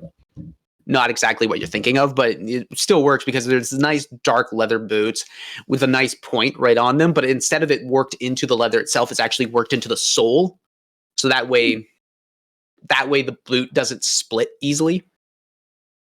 Hell. With all this stuff, you'd think you knew I was coming. This is perfect, my friend. Like I said, I'm good at what I do. That you are. I will send everyone your way if I don't come back myself. You just see like the pipe moving back and forth. Just thanks. And he just he puts his hand out. All right, pay me. All right, who's next? Howard's just looking for something similar to what they dressed him up at Hal's grandfather's place before. Military-esque doublet with a small half cape over his shoulder, his shield shoulder. Maybe an extension to it that would give off like a wizard robe kind of appearance to mimic his trench coat kind of look. Okay. Easy enough. There are a bunch of rich kids who do go to the academy. So having custom tailored like academy suits is definitely not a unrealistic sight. So heading in. Oh my god. Why do I even bother to check chat? That being said, it's easy to find a lot of tailors that can do that kind of work. And it's you definitely find like this nice blue underrobe, and it's like a very dark. Like, did you want it in blue, by the way? Blue is fine. He doesn't mind if it's got crimson to it. Blue is his preferred. Yeah, that's what I kind of figured, but I forgot to actually ask what color you wanted it in. Oh, that's fine. Surprise me. Well, you know what? You can have it in any color as long as it's black. No, that being said, you have this nice blue undercoat where like you have what would be the equivalent of parachute pants on, but they're not as flowy. They're very like they have a flow to it, but it's not baggy in a sense. Where you have a blue tunic that goes right over top, and it's like this. It's very dark, almost like a naval blue, coming down with all these like almost gold filigree that has been designed and embroidered into it. There's like just this. There's a slight pattern to the fabric itself. So in turn, you look at it, and if you're not paying attention, it just looks flat. But as soon as you start paying attention to a little bit of the details, it starts unfolding itself even more and more. That's just the base. I'm assuming you have holsters for like your books or whatnot, or is it all like side pouches or belting? He probably has a holster for one of them, and then one of them like in his belt, but like in the back. Okay, so then easy enough to like have everything fit and adjust to where your books and everything will land and lie.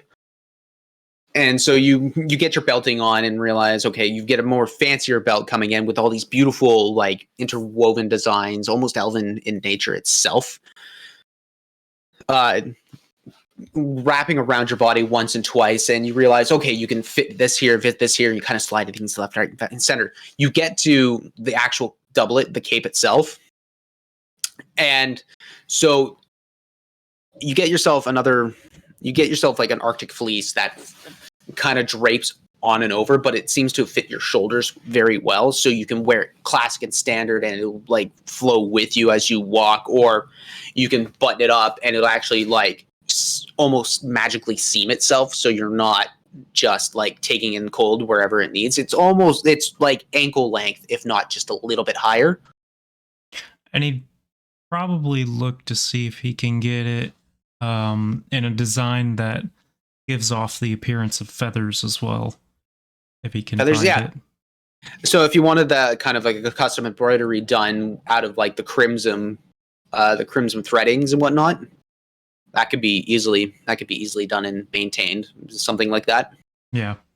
Cool. So then along the seam lines, you get like the idea of feathers, like one specific line that follows what would be the edge of the cloak itself. But then you get the idea that it kind of creeps up and around the backside as well. So you get feathers sporadically going back, coming up.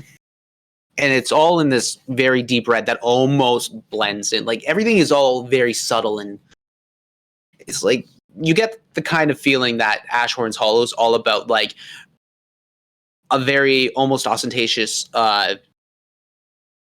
like presentation out of the front, but if you start looking in deeper, it's all about the minute details. And I believe that's everything. With that, spleen. Okay. So one thing that she would probably request, or something that she would want, is hers to be made out of metallic bone. So something that is like spines going up the back there and have an open back, and then it goes in this like a frame that frames her bottom jaw that has like really cool designs, and it connects to her ears, and the mask like it replaces the bone piercing in her nose in there as well, so it just kind of connects. But it's mostly like to show off her bottom jaw, and she's looking for more. It's like a mixture of feminine, but mostly barbaric, but in a very finesse type of way. So like the metallic bone could be like a rib cage or hands holding her cleavage. And then like it can be like one of those like maxi skirts that kind of just cover the front and back, but it shows all the hip and the thigh and the side. And so, and like all the bone piercings will be replaced with like decorative jewelry or something shiny. And then she's gonna have like the same type of deal with the metallic bone, but as like thigh high boots, like organic looking, that's going up her leg. If that makes sense. No, that makes sense. Finding this would be a little bit more difficult given the time that you're looking for, but It could be, it wouldn't specifically be tailors you'd be looking for. You'd be looking for antiquities. yeah. Antiquities are people who deal in more magical or rarer things to find. Yeah, even if it's just the jaw, I think the jaw part is what she would want. Yeah. That being said, you start looking around town, and so you realize that you're asking all these tailors everything that you're looking for, and they're looking at you mortified and horrified of the just pure barbaric designs. Or spikes! May I present Hot Topic to you? Spikes. I know, Hot Topic. Give me all of the spikes. Yep. But you start looking around and you realize, well, actually, you've been to an antiquities shop before in Ashhorn's Hollow. Halsterian had brought you here, even though you met the man out back once.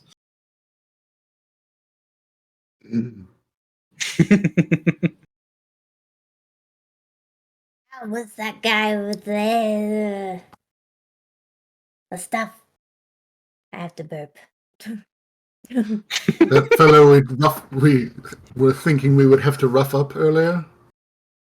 I don't know what was makes his name? fancy. Felix? Felix? Perhaps. Felix. I don't know. I need help. I don't know what to do. He will have what you need. But I want something cool. I want to look so freaking scary. But, regal. Fancy, intimidating. Yes, this will do. We can do this.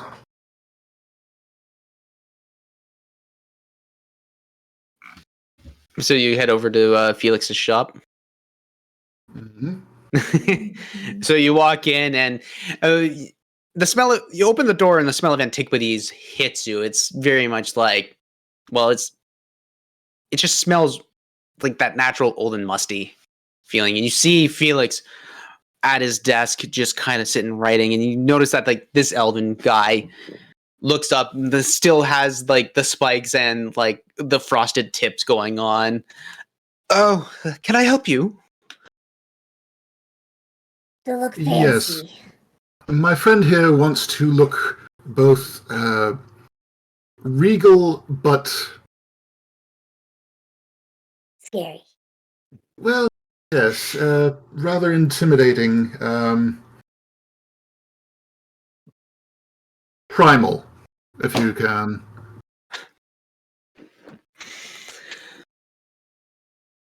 I mean, she looks primalist enough as it is. God. True, but Thank we're looking for something in terms of bone that has perhaps been silvered, something in that regard. Silvered? There was a guy who was asking about that a while back, but he never picked it up. Let me go see. He just runs around and runs into the back, and about 5 or 10 minutes later comes back.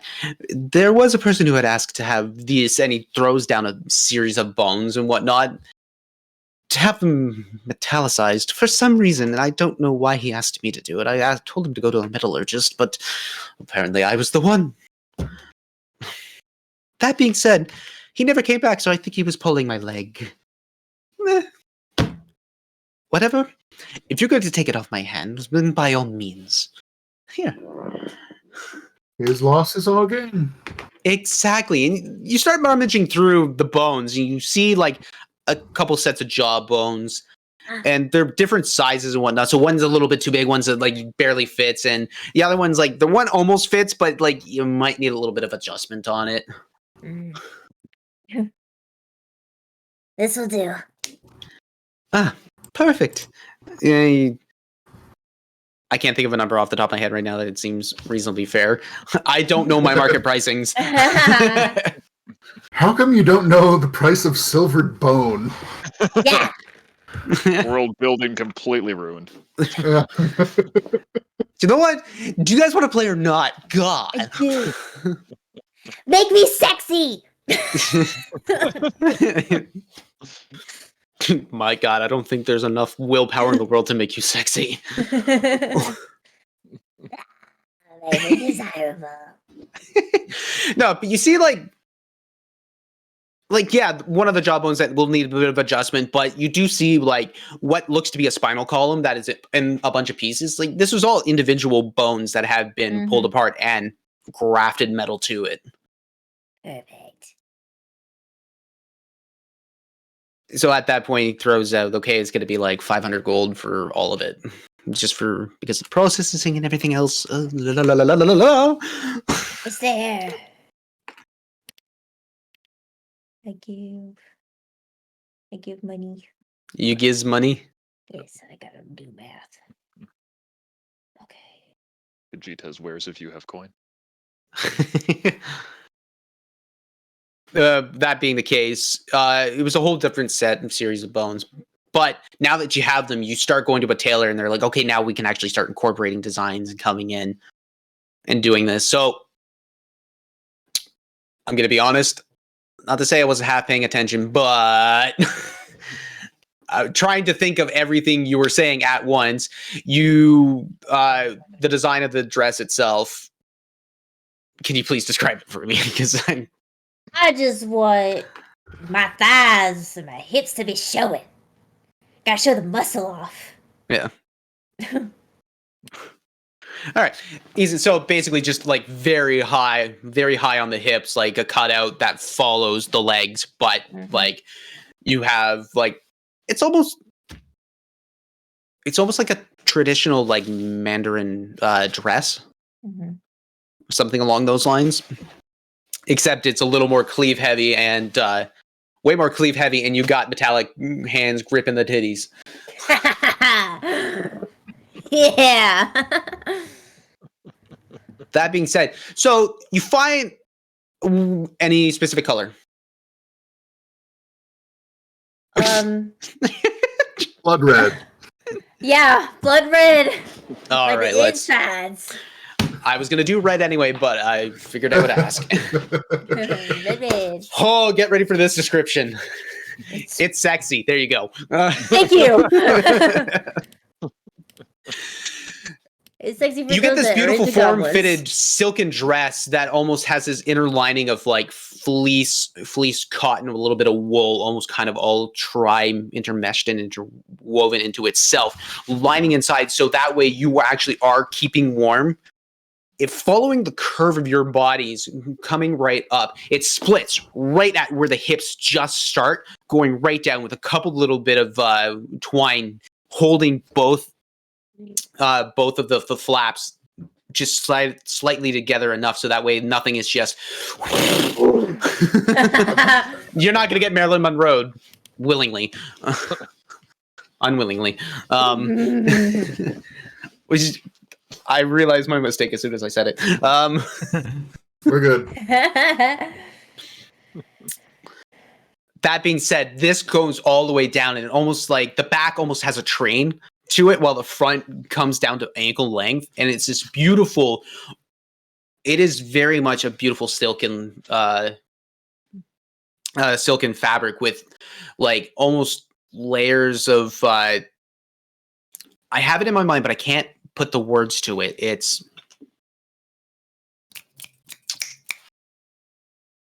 for the sake of it, like it's embroidery, but all of the designs in it are like almost grotesque and gruesome creatures that are kind of climbing up and up and up. I love it so much. I told you, it's just like, wait for this description. Coming up and up, and it ends at the hips. And then where the hips go, the back starts. And at that point, you start seeing like the silk that has been bunched up and held together by the pieces of spine climbing up. And what happens is when it starts reaching the shoulder blades, you see the hand, like the forearms, like coming out around, holding onto the breasts themselves. But the spine still keeps creeping up to almost where it just reaches the nape of your neck. And that's where the bone jaw connects right up and in. Oh, I wanted to reply. I would wear it everywhere. We go to Walmart. I am wearing this dress. You should be a fashion designer. What are you doing here? Do you think I can actually make this stuff? You can make other people make it for you. Alyssa, make this. I don't have the skill. I'm sorry. See? It's not that easy. Oh my god. Then you have the bone pieces that have been fashioned to replace the piercings in the nose bridging and the cheeks.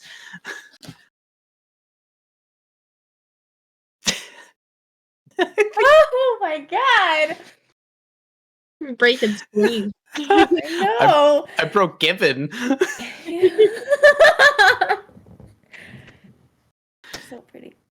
Steve, you're wearing a schoolboy's uniform. That's it. Well, I can afford that. Yeah. But very Made much, outfit. I know what exactly you're going for. And it was basically what I had described what you were wearing earlier in the first sessions, where it was very much like a sultanate style of clothing, where it was like a very nice sash that covers the hips. Again, like parachute pants or classic Arabian prints, like pantaloons that have the creases in it. I can't think of I really can't think of the words on that one, but it's almost like the chef's hat where it has all like the fluting or the like it's purposely creased in to kind of give it that like very rigid design. Pleats. That's it, pleating. Thank you. So you have like pleats that are already naturally designed into it, and it's like folded in on itself. So it almost looks like there's a bunch of like layers folding in and out on the seams over the hem of like your thighs going down all the way to the feet are. you get these nice, beautiful, like leather boots that come right up to the knees, and like they cover where the pants would be, so that way you get this nice cutoff. It's a nice, crisp design and all that. With the jacket and the suit top, it's very much following the same design where it's almost puffy, but in a way where it's very rigid in itself, and very much like it's all within the pleating, where this is where the elegance, the beauty of this design comes in. Leans it over top. With the cape, it's not your very standard cloak where you have things to hold on to. It's very much something that you have to tie straight up and in around your neck. But that being said, like everybody else's, given the time of year, you have the ability to wear it as a half cloak. Like someone wear it over one shoulder, wear it over both, have one side come in and you can flip it up and over. There's a lot of different stylish designs that you can move with this. Awesome. Very, very awesome. Mm-hmm. And of course, you have like all your pockets and your weaponry ready to go whenever you need, right? Mm-hmm. It's just in the mirror, like.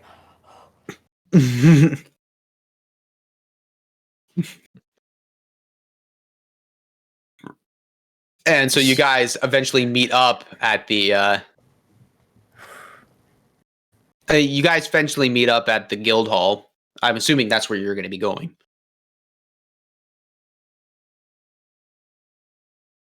Whoa, you guys look hot. I Right like back at you, Green. corset spleen.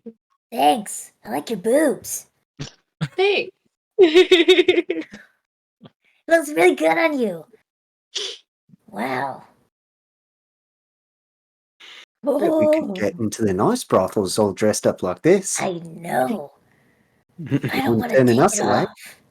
At that point, they're called bordellos. Yes. Do you think Patrina would like this? Spleen. I'm sure she would be suitably impressed. Yeah. Yeah, what he said. You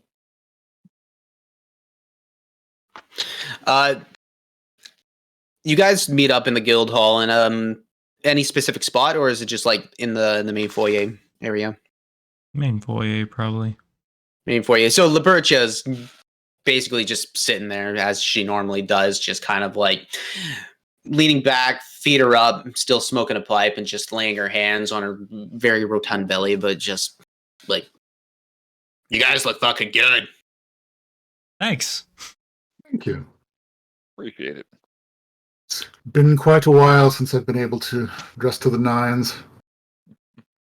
I don't think I've ever dressed like this. It's uncomfortable. I miss my chain.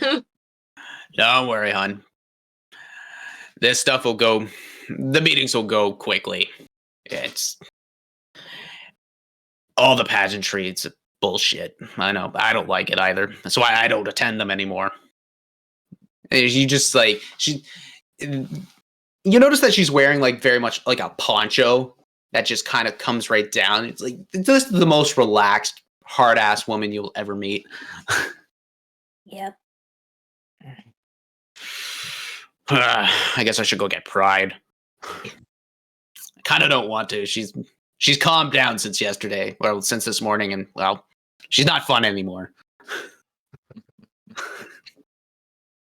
As she says that, Pride starts walking down. You hear ting, ting, ting, like it sounds like a full-on plate armor just coming in, and it's still what she had worn this morning. But you notice that there's a bunch of adornments coming in on it now. There's golden sashes, and you hear a second set of armor. King, king, king, king, king. Spleen, Howard. You see Shifting Amber walking down the stairs. Still very rich, wearing like the very same style of armor that Crimson Pride has, but all adorned in orange. And for the rest of you guys, you see this Furbolg, almost teenager-looking fellow coming down the stairs where he's got like like almost very unkept hair, like a fro that's just almost unmanageable to have, and just like a puff of chin hair that he's desperately trying to grow. Very much like the teenager's first mustache. You're gonna hold on to that thing as greasy and as ugly looking as it is. He looks down. Hey, how's it going? You're all here. Missed you guys. Hey, Same here. Pleasure to see you again. Yeah, it feels good to see friendly faces. It's been quite some time. You see him just like almost nervously fidgeting.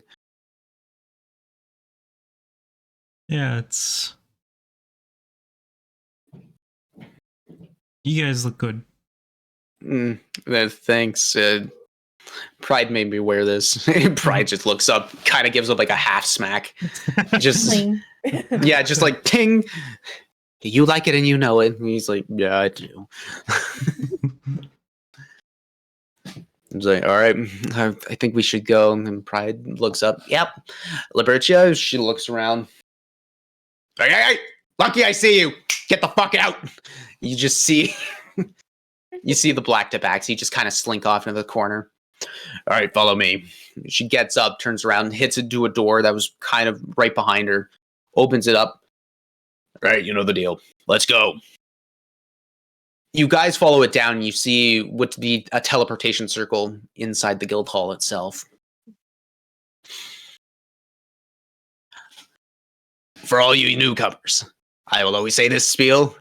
If you tell anybody about this, this is a kept secret. Nobody knows about this except for the very few who are allowed to. If I find out that you've been talking about this, I'm going to find you myself. I'm going to put you into the fucking ground. That's a guarantee. I believe it. Good. I wish you luck. Is this the one in Onver that I have, or is that the other one? I mean, you technically should have both because you've been through. No, the one in Onver is the one in the castle. You don't have this one. Okay, that's what I thought. Have fun as she does. You see her hand sign over a runic symbol. You don't know her to be a magical person, but you realize that maybe it's just something that goes along the lines of like, this is kind of automation. It's just you guys start getting engulfed in this arcane torrent. It almost takes you out. It almost like takes you out of a reality for a moment. And actually, for Beatrice, Diamondback, and Yimmer, this is the first time you've been teleported. Oh yeah. I would like for you guys to make Constitution checks, please, and Hal Starion as well. Yeah, I thought so. I would have said beforehand, remember to hold your breath. Check or saving throw. Oh, wait. Saving throw. Constitution. Dirty 20 for me. Nice. Beatrice? 18. Nice. 10. 10. Steve? Oh, no. A classic. You guys reapparate, and you almost get disoriented into the fact that like you just got shunted from one place to another in an almost instantaneous fashion. So you get your bearings real quick. Yimmer and Hal. Whoa. And you Freaking time. You start hurling. Hal, this feels especially weirder ever since you've been pulled back into what would be the known reality. But what you guys see is a large cathedral domed center pavilion. Yeah, like a pavilion that has 8 different hallways sticking out and one set of stairs moving up. You see the Master Summoner looking at you, and she looks up. Pride, Amber, welcome. And the rest of your party, please follow me. So you guys start heading up. You guys start heading up the stairs, and you start going through a slew of hallways. This is welcome to Castle Onver. Let me see if I actually have something written for this. Well, while you're doing that, Beatrice, you could have them fit it so it fits over your armor, probably. Or that your armor can be incorporated into it. Yeah, well, I had my furs incorporated. I didn't realize you could show up in full armor like these two over here. What are they? Crimson and Emerald? But, oh well. If you're not wearing any armor at the moment, that part's out of game. That obviously I can see if she's wearing armor. I can give you a little something that might help for a bit. I would appreciate that. All right. Feel almost naked. I'll put my hand on her shoulder and just cast mage armor on her. So it basically puts you at 13 plus your dex modifier as long as you are not wearing armor for the next 8 hours. Cool. Thank you. Clearly, I did not write my description down in my computer files. I probably have it within my written notebook right in front of me. That being said, Castle Onver is very much like your very stereotypical medieval castle, where it's like all this beautiful stoneworked hallways and doors that are made from the finest woods that you can find. But this is all elven in design. So that way you're like, it's all beautiful flowing vines or very like well thought out and well detailed, intricate stone carvings following into a natural flow, almost giving a sense of like, if you're walking, you're always consistently moving, and it shows. It's almost mesmerizing in its right. You end up walking through the hallways, and you get up into into a main chamber, and you see a group of people already there, sitting and waiting. You see, you see a halfling. You see a halfling man, very, very old, adorned in purple armor. Again, like this man has battle scars all across his face, a couple on his lip, one that goes right across. Male pattern baldness hitting him like a damn truck. You see a Tenuate Kobold, the older gentleman. Golden Cavalier, a golden dragonborn, adorned in this beautiful, like, just this beautiful mage's robe, but it's almost like one giant coat that splits down the center. You see like the basic tunics and everything that's beautifully pressed and cleaned underneath, but you see two like different sashes going over each shoulder, representing his position and possibly a show of wealth. Emerald Envy is there, adorned in what looks to be another beautiful green like gown that has all these what looks to be like thatched branches and leaves interwoven in, and especially in the long billowing cloak that trains behind her.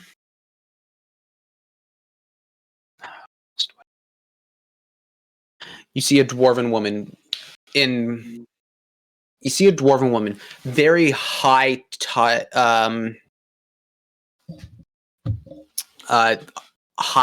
bun, beautiful fiery red hair, piercingly green eyes, just button nose, and she looks to be in her hundreds, like almost middle-aged, but again adorned in like these black robes with crimson filigree and trimming coming down. She's a part of the Artificer's Triumvirate.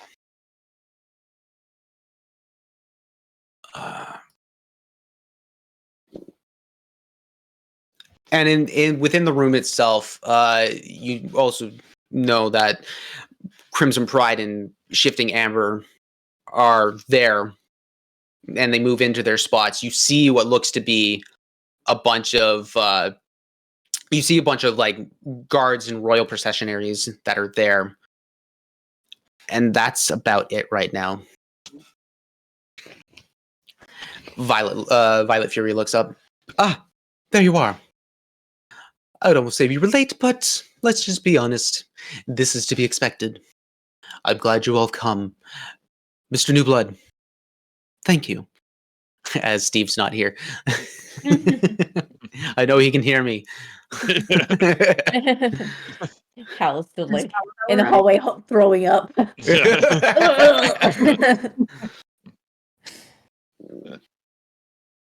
Violet Fury, Emerald Envy, nice to see you both again. It is a pleasure, Mr. Diamondback. We'll be getting to these council meetings shortly. That being said, he starts standing up. I'd like to thank everybody for being here. I know these times are trying, and we're also doing our best. Hello.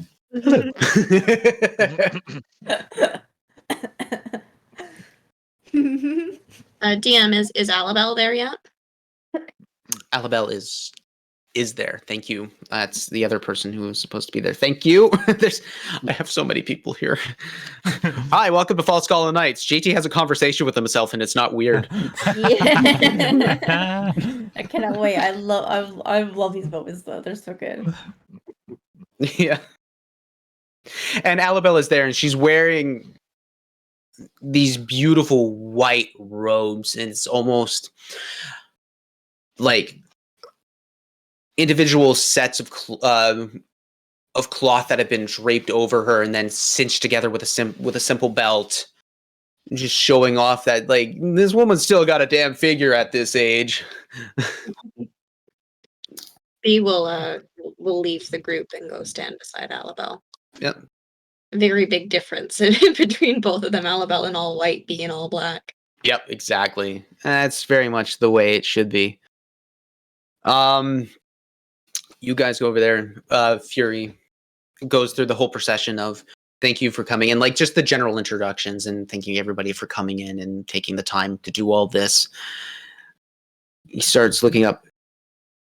We will be having the Viceroy meet us, but we're going to have our conversations first to make sure we are all on the same page.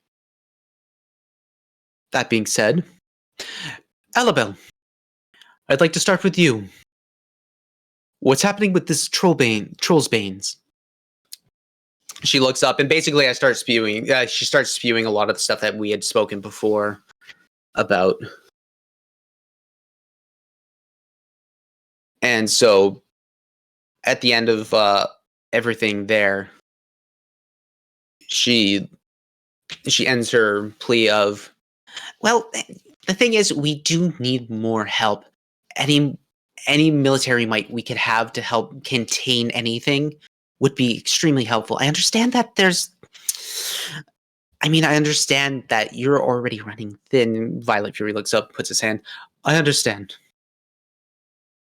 We need to figure everything out first. Solutions will come after all the problems have been presented. Envy, how are the repairs in Lumengai? And Envy looks up. The repairs are going slow. The winter months are not helping us whatsoever. Everything that is... The White Hand hit us at a really bad point, especially at the turn of the seasons. We're able to get a lot of things done and moving. Half the storm breaks are repaired, and a lot of the beach fronts are up and running again. But that being said, to fully get the city up and running, it's going to take a long time. We got hammered hard for a couple days there. They didn't stop.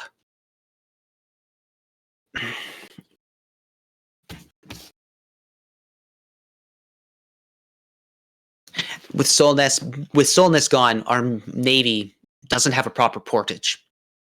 We could use Lumengai, but that'll take up resources that could be used for the civilians. We're in a very difficult spot here. We can post up on a lot of the southern islands in the South Sea. But that being said, they're not proper harborage, especially the winds and the storms the winters can bring. Not good. Not good whatsoever.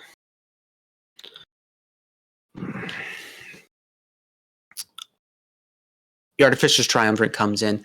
Well, there seems to be a lot of information being flown around, especially things like here, things like there. We're getting commissions left, right, and center for, like, Alabel had requested a bunch of masks that could stop Trollsbane, and we've been working our way through that. But also, Fury, your orders have been noted, and we're working through them as well. There's a lot moving, and I'm afraid our supply lines are starting to run thin. Have you heard anything from the ambassador from Formosa? And Fury looks up. We haven't heard anything. At this point, we may not. We may be left to our own devices here. But that being said, I have hope. They are personal friends of mine out there. I wouldn't think of them to leave me. So I would need to send out people and make sure that everything is okay. Another might. The problem is we can't send ships around the eastern coast. The peninsula there is all White Hand territory. We go in there, we're pretty much dead. We have to go through the Pillars. That mountain range. And a lot of those passages have been sealed off. So getting a full procession of people through is extremely difficult. It's not impossible, but it's extremely difficult. Yimmer, when you hear about the Pillars mountain range, this is actually the way you got into Falskallan yourself. And just because the main routes have been almost decimated and collapsed and caved in doesn't mean there aren't secret routes that haven't been charted and mapped. Usually meant for smugglers. But that being said, you do know what he's talking about. And that's a very familiar thought and processes to you. Pride. Amber. Blok Nesvik. And what's happening with the guild? Pride steps up. Blok Nesvik, we didn't realize it was Trollsbane's evolving, but when everything started shifting, we were able to contain it fairly quickly and stop a lot of it from spreading. We have it contained within a bunch of city blocks. That being said, it's still very disruptive. The whole city's basically stopped working. All food supplies are going to start dwindling. And this is why we need Koduria. This is why we need Formosa. We need their supplies. And if any military might, that would be amazing. As for the guild, I can't force my men to do anything. I made it so that these people have the ability to leave when they want to. That being said, the Leopard Legion has been really helpful with maintaining positivity around any of the camps. And I've taken them off their detail on the West Garrison. And I've made Exus himself leader of morale. So I'm going to have him sent around to Solness and to Blok Nesvik, maybe split their group off, maybe, I don't know.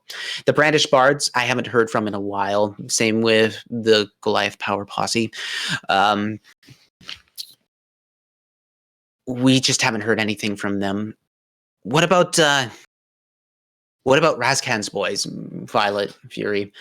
Razkan and his boys are off on a mission themselves. They will be returning relatively soon. That being said, when they do, I'll put them in contact with you. They'll be yours. And she looks, thank you. Amber, do you have anything to say? And Amber just kind of... and the Pride just puts her hand over his chest. You see just a warm light just kind of emit from her hand. And you see Shifting Amber. From what I've seen, Morale is low all around Blok Nesvik. That's about it. Pride had hit everything else, but my personal viewpoints are... And you just see, like, the natural fidgetiness, like, kind of start kicking in again. I think everybody's scared. And Envy looks up. Yeah, everybody is scared. What do you think? All this shit is happening. We don't know what's happening. As far as I know, Lisha Russ is in behind all of Blok Nesvik and Solness. But, of course, it didn't happen in Ministad because, luckily, Fury finally was able to deal with stuff. And I already dealt with the Lumen Guy branch, and Fury looks over. This is not the prime time to point out failures or to point blame at anything else. If it wasn't for you, Lumen Guy probably would have been lost, and I agree with you on that one. But if you start pointing your blame at me, this is going to get ugly real quickly. And Fury looks over. Yeah, that's what I fucking thought.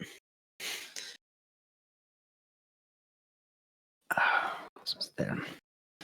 Cavalier, finances, supply lines. What's going on? He looks over. You see, like, in this golden dragonborn form, you see what looks to be like a pair of bifocals that are resting themselves on the ridge, and like it's kind of impressive just for a dragonborn to wear glasses alone itself. But like, he looks up. As for finances, well, if this keeps up, we don't stop this, and we get the ports of Solness up and running, we're going to be out of money real quick. A lot of our trade's been stopped. We can't go past the White Hand via trading, and hopefully Cordelia can help us with opening up a couple ports or bringing more supply lines through the country itself. That being said, who knows what kind of mood the Viceroy's in today, especially hearing everything that's going to be going on. It'll be very difficult.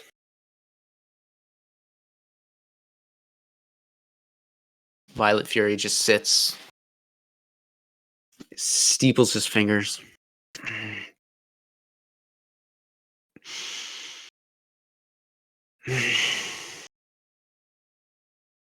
All right.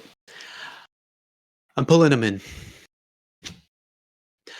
Ivory, do you mind showing yourself? You see one of the guards step up, and as that happens, you see what looks to be the standard uniform just start melding and shifting into this amorphous white blob, and it turns into almost like slats of leather that are coming up, and in this humanoid form, and a mask covering the face. It's hard to tell what you are looking at, but you see what looks to be like a cloak almost billowing and covering the face. Hal, this almost looks very familiar to what you had seen before, but definitely different, not in the same lighter guard. A billowing cape going down. Ivory, what do you think? He looks. As far as I know, I've been watching all these situations going back and forth, determining strategies and what the possibilities of everything is going. Lygeras has not been dealt with, but they're still hitting key points, and only key points. They haven't hit anything else.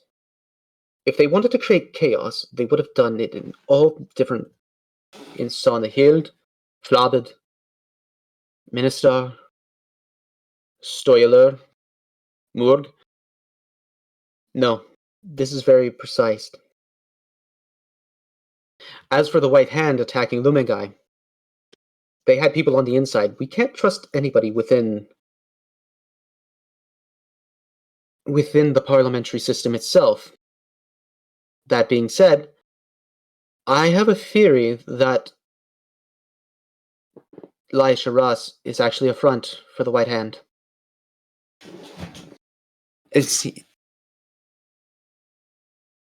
And Fury, everybody just starts looking, mutterings going back and forth. And? What does that mean? The only thing I can think of is invasion. We're being primed, stripped of prime resources, key strategic locations. That is all I can think of.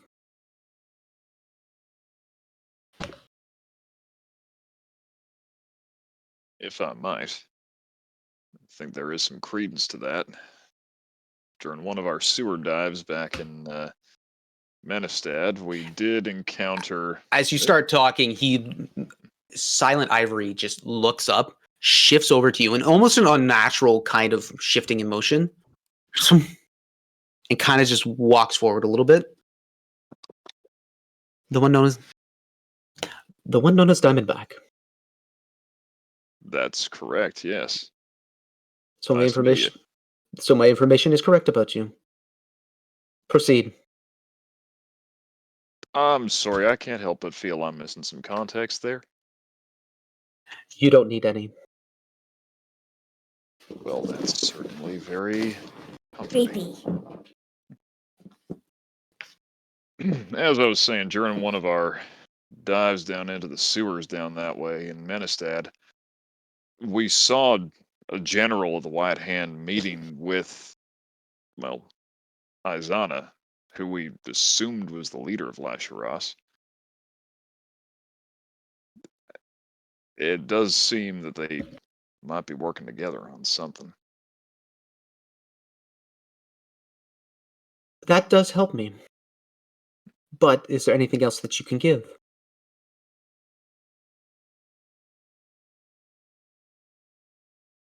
I'm trying to remember what they were saying to each other. It's been a while.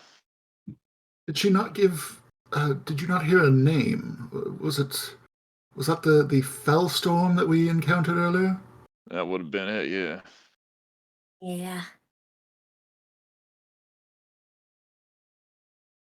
Felug Fellstorm, a name we mentioned quite a while back, was one of the suspects in the spreading of some bags of devouring months and months ago. He starts looking and thinking, this Fellstorm. And as he's talking to you, it's just unblinking, pure staring, and it's extremely unsettling. This Fellstorm. Did you meet him? Not personally, no. We were hiding at the time. I can't remember if he was the general that attacked Lumen guy. No, the general that attacked Lumen guy has been in my possession, and I've been interrogating him for months. He's revealed a lot of useful information. Orcish pride does not last long. He is not the one of Fellstorm. I believe the one that you guys had actually attacked in Lumengai was the Fellstorm you were looking for. You mean Garnham? He shows no indication of like yes or no. He just keeps on staring. Remind me never to play cards with you. Wait, seriously? That was the same guy? I mean, He didn't put up much of a fight. No, I recall at least one of his strikes being pretty dang serious. That being said, the one that we saw, correct me if I'm wrong, Garnham was a half-orc. The one that we saw was full-blooded. Make a history check. All right. Yeah, it's a 6. It's 6. Yeah. It was very shrouded. Yeah. It was, from what you remember, there was a very dark billowing cloak, very like quote unquote sinister looking and thinking designs. Like Features? yes. Yeah. My brain is starting to go. Having a conversation with myself is hard. But no, there was a cloak, and a lot of shit was covered. You saw what looked to be an orcish form, but you couldn't determine exactly what you saw. Yeah. Like I said, it was a while back. Memory might be going.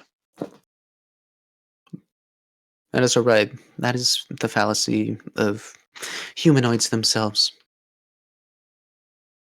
Again, comforting. Okay. Do you have anything else of relevance?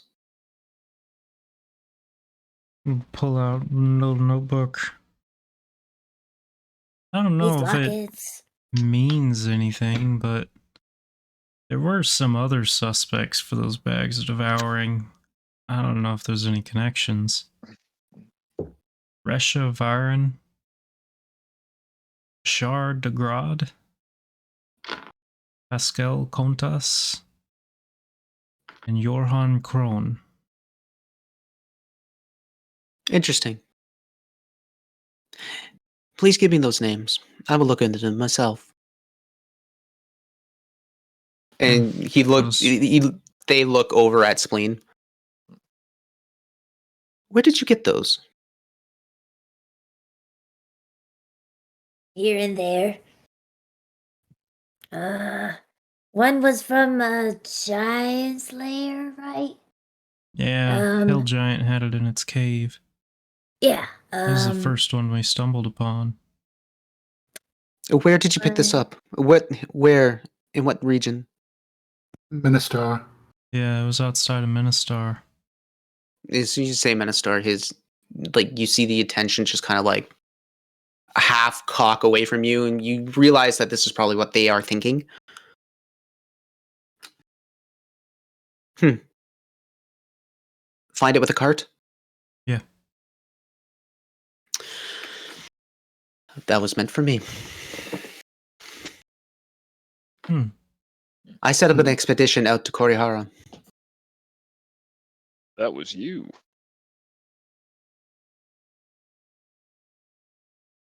Didn't one of those amulets come from you guys? Didn't you find it in Korihara? You found another one in Korihara. Yeah, we did. I'd like to see one, please. You can have this one. He takes it. I'm allowing you to be this way. Just be glad that I'm not forcing you to give them all to me. What is the significance? Significance. He flips it over. You were close the first time, Spleen. Good job. He flips it over again. Which one did you give? Which one of the ones did you give? Because the one for the cart. The one with the cart. No, I mean, yeah, the one from the cart. That was the first one I was mentioning. So see, this is where I'm trying to remember. Yeah. I'm like, Petrina's it's one of the locked ones. I'm going to tell you that. I was going to say the one from Petrina was Izana's. The one Izana had. Mm-hmm. So okay, I know it's which one you're talking about now.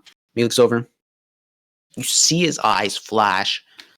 Their eyes, they them, not gendered. You see their eyes just flash, and when you're looking into their eyes, it's very much just like the pupils and a very pitted black. There's no coloration, no nothing. You see just the arcane intellect just flying through, and you just see what looks to be just a bright light extend from their eyes. Head cock, turns over, click, opens up. I knew it. It's magic. How did you do that?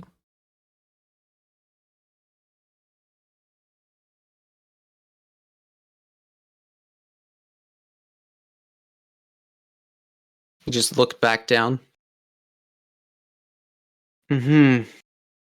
Closes it. Click. I will be requesting these in the future, but I figured they're probably safer in your hands than they would be anywhere else. Yeah, right. Who was in there?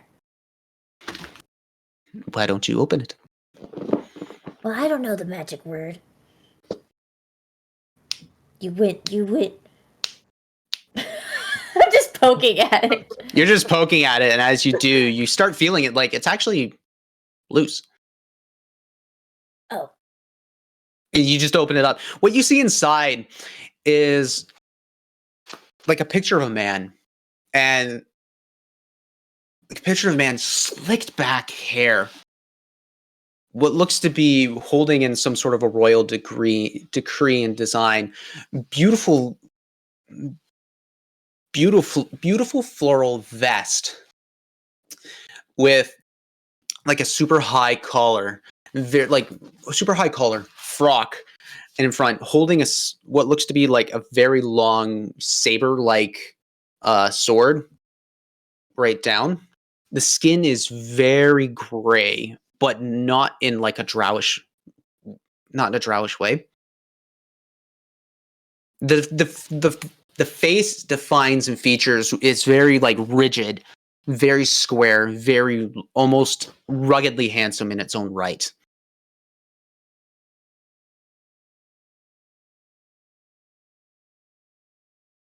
Better not be your husband.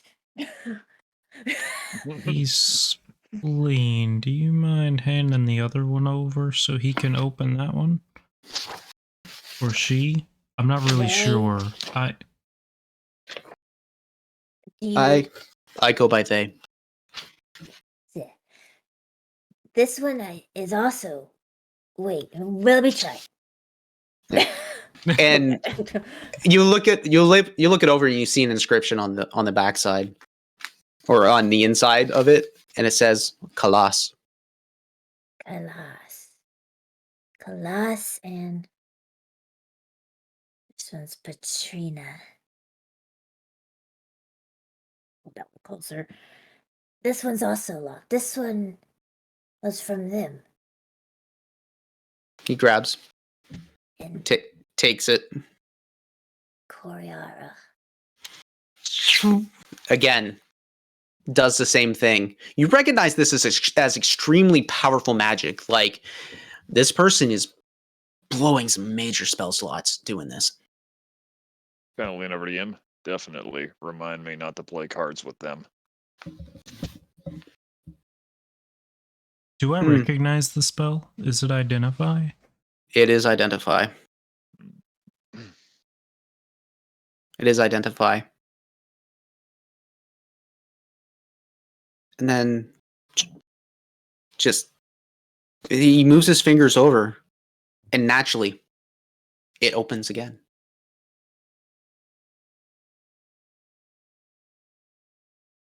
In there. Again, he hands it back over. I will be requesting these soon. But do take care of them. I've seen how you operate, and I trust that you will keep them safe. Yeah. Do you know them? No, I don't know them. I know one of them, I think.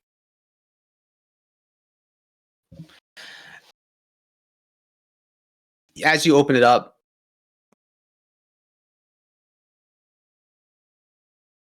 and you see what looks to be another man, almost younger in nature and stature. Very much drow in look. Blonde, like short cut, crew cut blonde hair, very slender face features of like almost thin eyes, kind of like what I'm doing right now. Mm-hmm. Hands to the side, and very much in the same royal design and decrees, following his bodies and whatnot. And on the other side, it says Arcalis.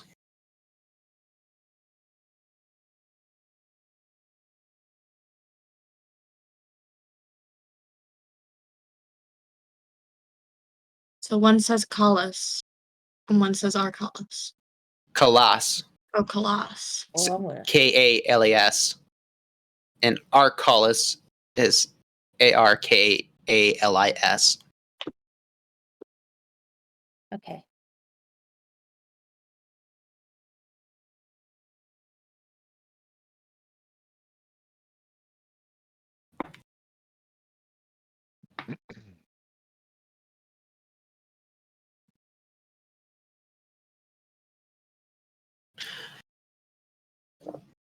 The Silver Requiem likes to know and then have eyes as many places as we can, but we are running thin.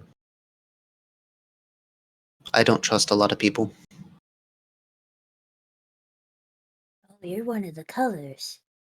Mm-hmm. I've never seen you before. Oh. That's the point. He Oh. steps back, and the guard uniform that they had to adorn before just kind of just shifts back, and they look like they were always a part of the guards. Oh, why did it make that noise?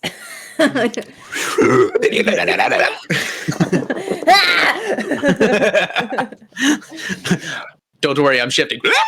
I know. Like the worst nightmarish noise ever. It's like the biblically accurate angels where it's like, Oh, do not be God. afraid. No, be afraid.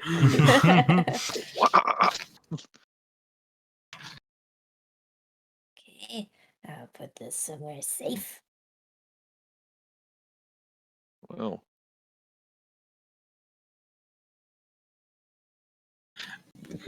So with that, he shifts back.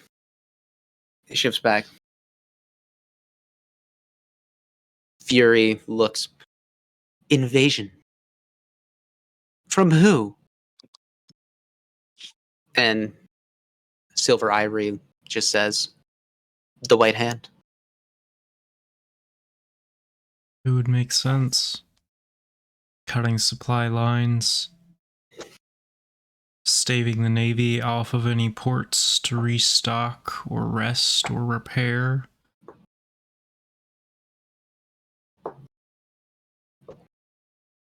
Forcing quarantines in some cities. Isolating them. Attenuate Cobalt looks up. Then we need an army. We need food. We need Formosa, and we need Corduria. Maybe even Koihara itself.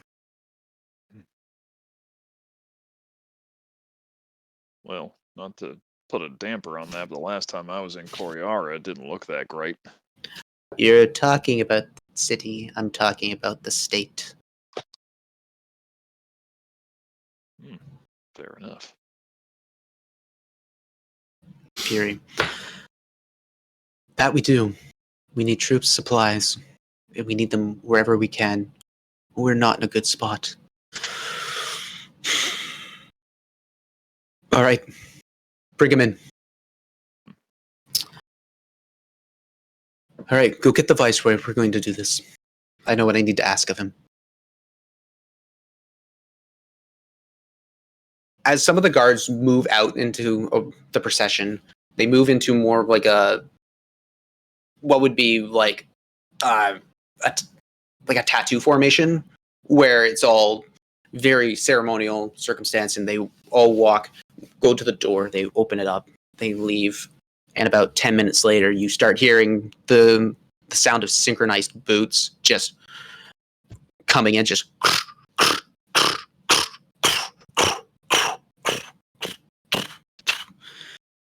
coming in. As they do, you see formations 2 by 2. One side being the Falskallan guard and high royal guards coming in. The other side is the Cordurian guards, and they're adorned.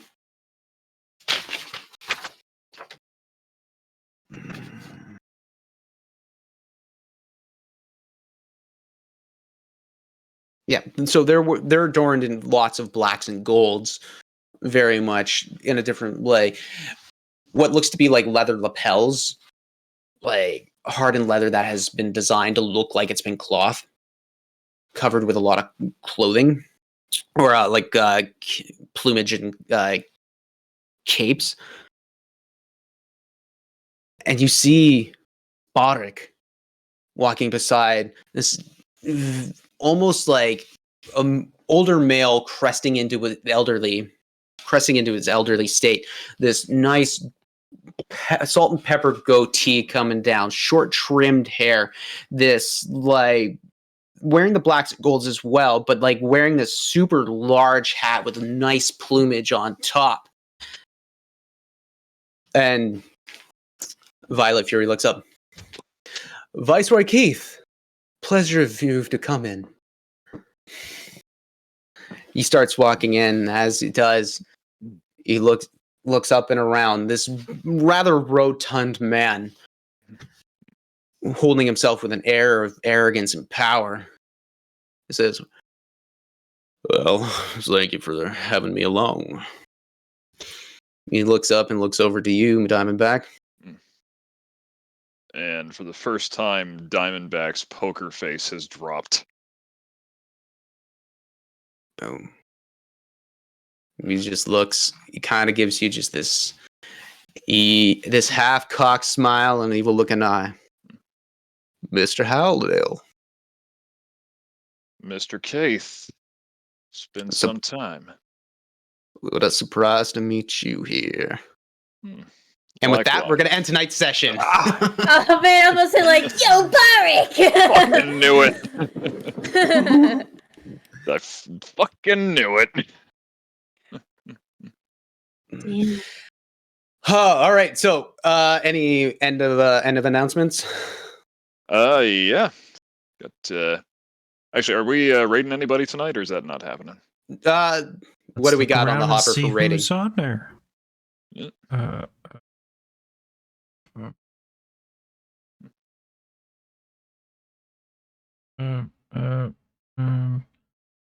They're on break.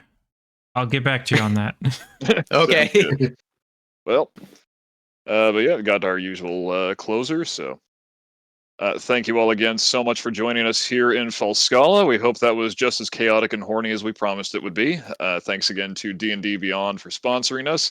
Take some time to peruse our merch while you're still here. There's actually a little tab for it down below the stream if you scroll down a bit.